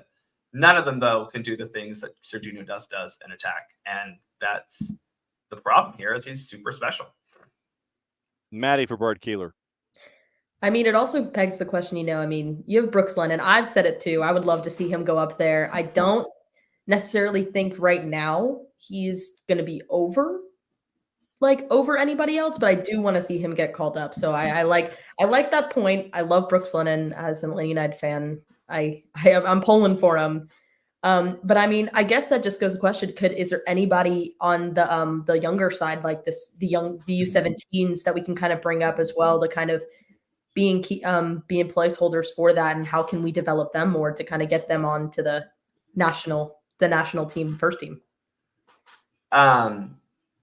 Well, I said Brian Reynolds, who's with the U23s right now. He's in that Olympic age. I don't know if I'm ready to pull anyone up from the U20s or U17s quite yet. Just because, one, they're in their stage of development where they need to be. And two, no one's fully kind of broken out of that. And again, Serginho Dest is at a level that no one else can really reach. I mean, he's playing Champions League matches for PSV, and he'll probably hopefully be playing Europa League after Arsenal wins that group. So sorry, I had to get one in there. But I don't think there's anyone from the younger outside of Brian Reynolds who's ready to make that step up. I mentioned DeJuan Jones could play right back. Obviously, Joe Scally on the team right now, probably the right back, especially now that we have Christopher Lund, who seems to be a solid left back backup for Jedi. You don't have to worry so much about Joe Scally being called in to deputize at left back. So I don't think there's a younger player in that sense now. And Caleb Wiley's a left back now. Yeah. 85th minute. Who's on this U23 roster that's playing Morocco, by the way, in this match? Actually, it's a pretty decent roster. Benjamin Kramaski. I was a little upset that Caleb wasn't a part of this camp, but I think that there are things who knows if that's a Caleb decision or a U.S. Soccer decision, honestly, at this point. Yeah. The kid just played a full season of soccer. Right. Kamachki's on there. Brady is on there. A lot of the Philly kids, McGlynn, I believe Sullivan's on there. You had Tolkien, I believe, is on there, if I'm remembering correctly. Okay. It's a pretty good group. And again, this is all trying to just build toward that 2024 Olympics. And honestly, as I will say repeatedly with youth national teams, the results are not as important as the performance, individual and team-wise. And, you're just trying to build camaraderie, build cohesion, and get enough of these guys in your U23 pool so that you can pull from them when the Olympics come calling next summer. San Pedro del Pinatar is the location of the prefab stadium that has been created. It looks like it's on the coast. I'm glad you said that, not me. San Pedro del Pinatar? Yeah. Just say it quickly. That's the easiest thing. If there's something that you can't pronounce, just blow through it quick, and then you come close. Looks like it's a gorgeous prefab facility that's been placed into some kind of a resort camp kind of a deal. 86-minute Morocco leading 1-0 on the U23 side of the friendlies. Nix has a question. Can we please talk about Brendan Aronson? Why is he still getting all these opportunities? He was on the ground more than on his feet last night. Well, that's what happens, Jason, when you get kicked all over the field and the other team isn't given a yellow card until the 80-something minute. I was very disappointed in the officiating last night. I thought it had no effect on the game. Do not even try to spin that as me saying that it did. But he was a bad official last night. He didn't control the match very well at all. And one of those areas in which it was out of control was Trinidad just bullying Brendan Aronson. Now, part of that is, we call him the little brother of America because he kind of gets little brothered a lot. But, I think the problem again is who behind Brendo is getting those opportunities, because you gave Kevin Paredes a start at home and he wasn't good. That's true. So if you have Pulisic out, you have Weah out, who's playing that wing position? I mean, who do you give it to? Certainly not Cade Cowell, who hasn't shown anything, both league or national team play this year. Let me rephrase that. Hasn't shown any actual product in league or national team play. He's a lot of flash. The hair is great, but I was going to say, fine head of hair. But Brendo's getting in good positions to score goals, and eventually you have to hope that that's going to happen. He had several chances in the first game. He had a couple in the second game, and they just didn't work. But Greg's always going to pick Brendan because he works hard, he presses well, and that is a little bit of a flashback to older generations of U.S. men's national team players. But you got to have that in a squad too, of a guy who's just going to continually work hard and fight to get the ball back. Unfortunately, he's like 5'2", 98 pounds, and not going to win that over a Trinidadian center back who's 38 years old. So, and is 6'5" and about 230. Yeah. They didn't play Hackshaw last night though. The Portly one. There was no Neville Hackshaw sightings last night. That's correct. No, I don't think there was. We got to see Ryan Telfer though. That from the Miami FC and other places. Maddie, go for it. I mean, going on to the semifinal, whoever we end up playing in the CONCACAF Nations League. I mean, which, by the way, we don't have a set bracket. I want to they will re-rank us by nation CONCACAF rankings at that point. I don't get it. We can talk about that when we talk about Copa America in a second, by the way. Okay. But I mean, looking ahead to that, who do you want to see starting, and also what adjustments do you think need to be made before going into that semifinal? Well, I mean, I think the starting lineup's going to write itself, and we've talked about this on Soccer for Us for a while. Is that there is a very set 11 plus 5 or 6 others, right? We have a core, almost 18 at this point that we know. You're going to see basically what we saw against Trinidad in the home match, plus / minus Paredes and Tillman. You're going to add Pulisic and Weah. Hopefully we get Tyler Adams back by then, because last night was a game that was screaming for Tyler Adams, and obviously wasn't available. But the lineup's going to be what it has been. I mean, the problem that we are kind of running into is when we had because the last cycle we brought guys in at such young ages, they're established veterans. That's a plus in some ways, but we haven't really seen an evolution because these guys are so good. But the tactics need to change, and that sometimes the tactics are being a little bit more direct. I think that was something that Greg tried to instill toward the end of his last cycle and has kind of gotten away of. A little bit more direct, but at the same time, you're not going to be playing a team, especially in the first match that we saw, that's literally putting 10 players behind the ball, 9 of them in the box. So that should hopefully help.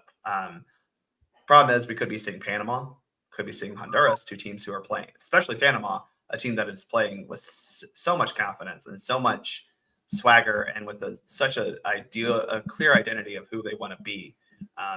And that would be something that would be really cool to have as the U.S. men's national team, outside of just a team who has the ball a lot. All right. 91st minute, 3 minutes have been added. Morocco still leading the United States by the score of 1-0. Copa America. So the remaining topics I've got on the board: Copa America, the women's team roster, considering it's a roster, well, that'll be the next topic.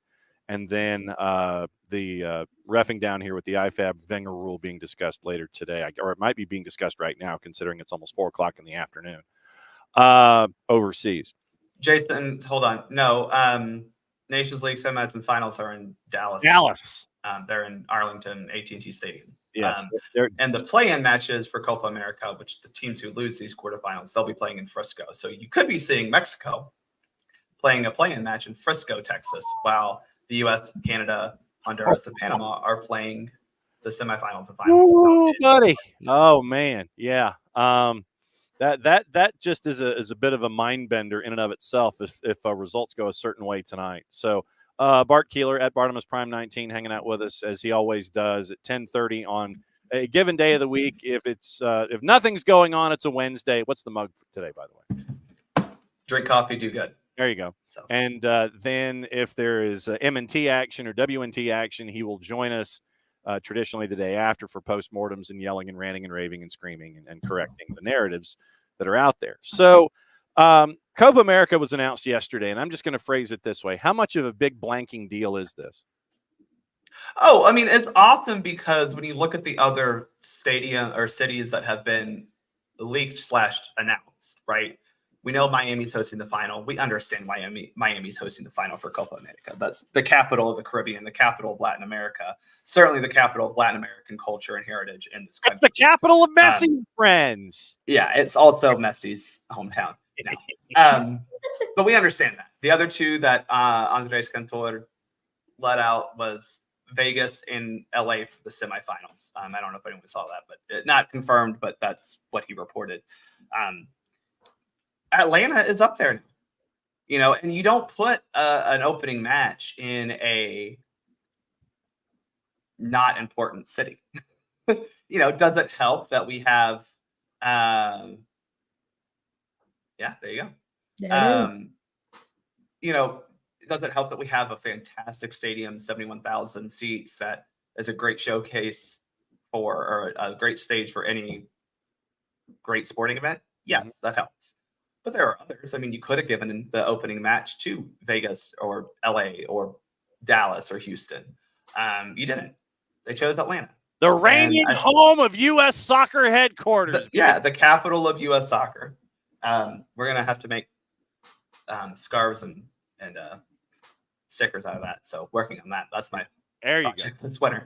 1-0 final in Spain, by the way, on the friendly. Yeah. Dang. It's a big deal. It is a big deal. What I'm most excited for, in talking with Doug Robertson last night, shout out Doug,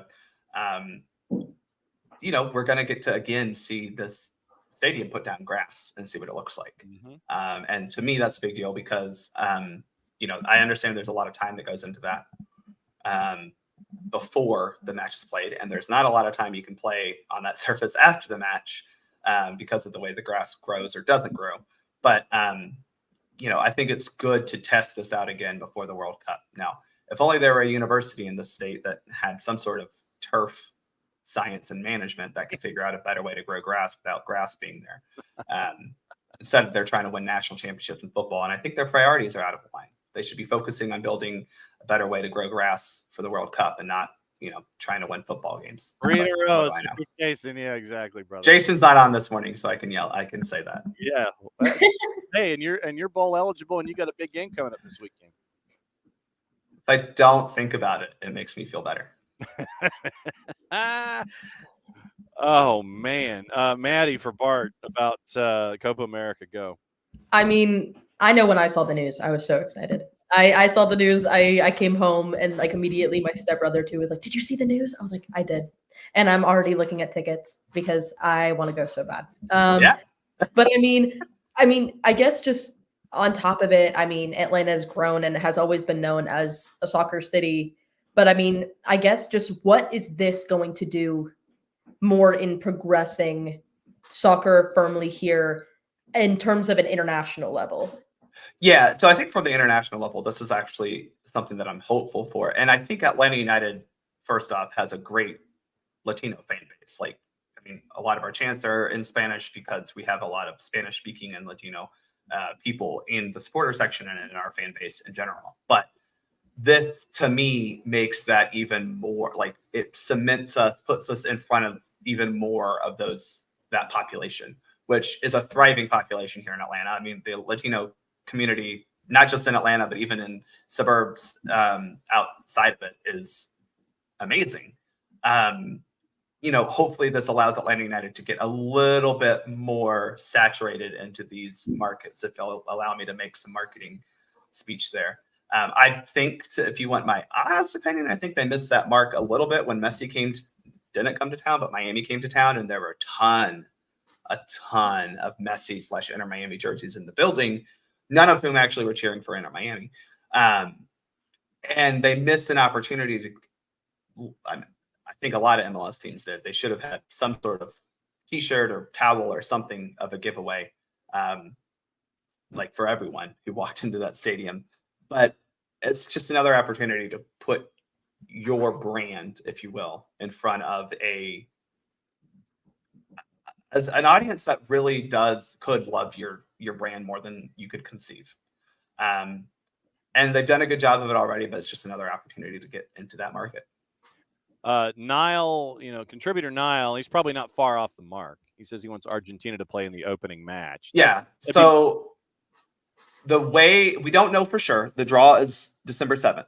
Correct. We don't exactly know how they're going to be seeding the teams sequentially, but we do know that the seeding is done based on the FIFA rankings for all the qualified teams. So you have the 10 CONMEBOL teams and the 6 CONCACAF teams. U.S. is qualified. We're in. As of right now, the U.S. is ranked 11th in the FIFA rankings. We are the highest ranked CONCACAF team and the third highest ranked team between both confederations. We're behind Brazil and Argentina. That's not going to change.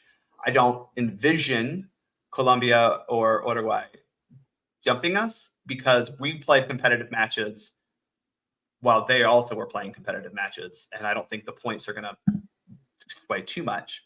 Because I think Colombia is like 19 and Uruguay is 15 or 16. So that's a lot for them to have to jump. So point is, I think the U.S. specifically will be a top 4 team. Argentina most likely will stay at that number 1. I don't see them slipping. So you'll probably see U.S. in pot 1 with Argentina and Brazil, possibly Mexico, possibly another South American team. We don't know if Argentina, as the top-ranked team, will be automatically placed in A1. We don't know that. I would imagine that they will try to do that. Obviously, the U.S. is not Team A1 because we're not truly the host team. We are hosting the tournament, but we just did it as a favor to, I think, Ecuador because they backed out of hosting duties. So the U.S. stepped in. We're not the hosts. We don't get those privileges like others have in the past, like we did in 2016 for the Centenario, which was its own tournament that we decided to host. So yes, I think the most likely scenario is Argentina is playing in Atlanta for that opening match, but that is not a given because we just don't know how CONMEBOL is going to place the teams once they're seeded into the 4 pots. Yeah, I imagine it's going to be a 1 versus a 16. Yeah, and that's the other thing, John. We don't know what the draw, like you'll have the top 4 in pot 1, teams 5 through 8, 9 through 12, 13 through 16. So I'm with you. Like, we don't know if that means like if they're doing it, snake draft, or they're truly doing a draw. We don't really know. But it's most likely that Argentina is, of all the scenarios, Argentina playing in Atlanta for that opening match is the most likely. And then the U.S., of course, gets one of those sneaky 3-14 games where everybody might pick the 14 seed. Come that time of year anyway. A couple other things before we go. The USWNT roster is out. No Alex Morgan. Yeah, I think part of this is they didn't really talk a lot about Twyla specifically said she wasn't going to reveal the details of the conversations with some of the players left off. I would imagine because you also are missing like Crystal Dunn, US. Some of these players are just probably just like, yo, I'll take the break. I don't know if they said don't include me. I don't think that's it, but they probably are very understanding of why we're calling in some younger, fresher faces. Well, and Mewis has got some things that she's got to work on. She's got to plan something, man. Listen, Christy's got to go watch her fiance go play at Chelsea. She's also scouting future U.S. Women's National Team coach Emma Hayes for us. So, good for Christy making that official. The thing that we've known for forever is official. Yeah. But it's a good roster because it's a good opportunity before the W Gold Cup, because this is the last camp before that, to kind of broaden the player pool just a little bit, expand it a little bit, and just be able to make some more informed decisions, because there are some of these players who I think there's 9 or 10 that were left off from the World Cup roster. There's a couple that we could be seeing the page truly turning on them. Sauerbrunn, not on the World Cup roster, but it wouldn't surprise me if, as much as everyone loves her, we start moving away from Becky. Alyssa Nair is another one that I think we're going to need to start moving on from. Nothing against her. It's just, why are we delaying the inevitable type of thing? It wouldn't surprise me if Mewis has seen her last days with the U.S. national team. But players like Dunn, Huerta, Morgan, they'll have roles to play as we go forward. But it's just for this camp, it makes sense to call in players like Jenna Neiswanger or Sam Coffey, again, or even, not bring Alex Morgan so you can bring Fischel and Hatch. These are fine. It's fine. I agree. I think it's nice to see like a different, like you said, like broadening the roster and seeing like these new players kind of step up and see kind of how this can turn. I think in this camp, they're going to come in and then, moving on to the Gold Cup, we might see Alex Morgan and all them come back in to be more of a veteran role. But for right now, I mean, you want to bring in these players, you want to try new things. I mean, honestly, like with the new head coach, they want to try new things. And I mean, you want to see what players you have at your disposal, and you want to kind of see how they work together and see what fits, what doesn't. And then that way, when you go to the Gold Cup, you can kind of mesh the younger and the new players with some of the more veteran ones. Yeah. And I mean, again, with Nair, it allows you to bring in Jane Campbell, right? Who, she's 28. She's not old by any stretch for a goalkeeper. She could very much be a key in this cycle. I don't think Audrey Kingsbury is staying around much longer, but hey, whatever. I think it's fine to move on from, the Nair, the Morgan, even Dunn, and say, okay, let's see what the younger players can give us. So you're right. I think one thing that Vlatko did well in his time is give opportunities like these types of late year or early year camps to bring in newer faces, because we've seen how with the U.S. men's national team, you have a specific camp every year that is for kind of fringe guys who maybe not, truly looked at. And sometimes it's beneficial, and we've decried it a lot, but it is nice to be able to expand your pool a little bit. And for the women, we haven't really seen that. It's like, well, you get 23 to 26 players, and that seems to just be who you keep calling in. It's good to look at other players in camp and not just look at them on film or in person at their club game.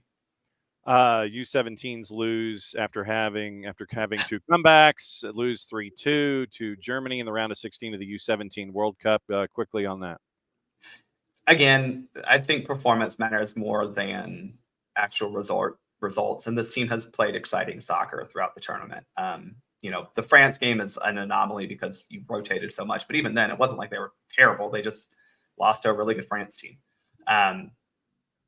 I am excited to see how Crocker and company continue to prioritize youth national teams, because I do think that was something that U.S. soccer didn't do a whole lot of in recent years.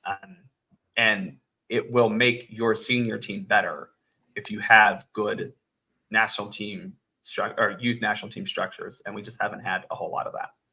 And not getting up at 3:30 in the morning to watch that either. So, yeah, I mean, look, it's on my YouTube TV to watch. There you go. Listen, it'll be on tape from Indonesia. It will not be hit that record button, y'all. Exactly. So Bart, I think the next time. Do we want to talk reffing down here? Well, you can. I mean, what's on your reffing down here, Mike? Well, we talked about. I mean, I know the Arsene Wenger offside rule is up for. It's debate. It's up for debate. Yeah. And whether IFAB would change it and actually go with the Wenger rule or not. Here's why I have confidence in IFAB that they won't change it, because I think this would be a very bad change to the laws of the game, because it would not make the game better for everyone.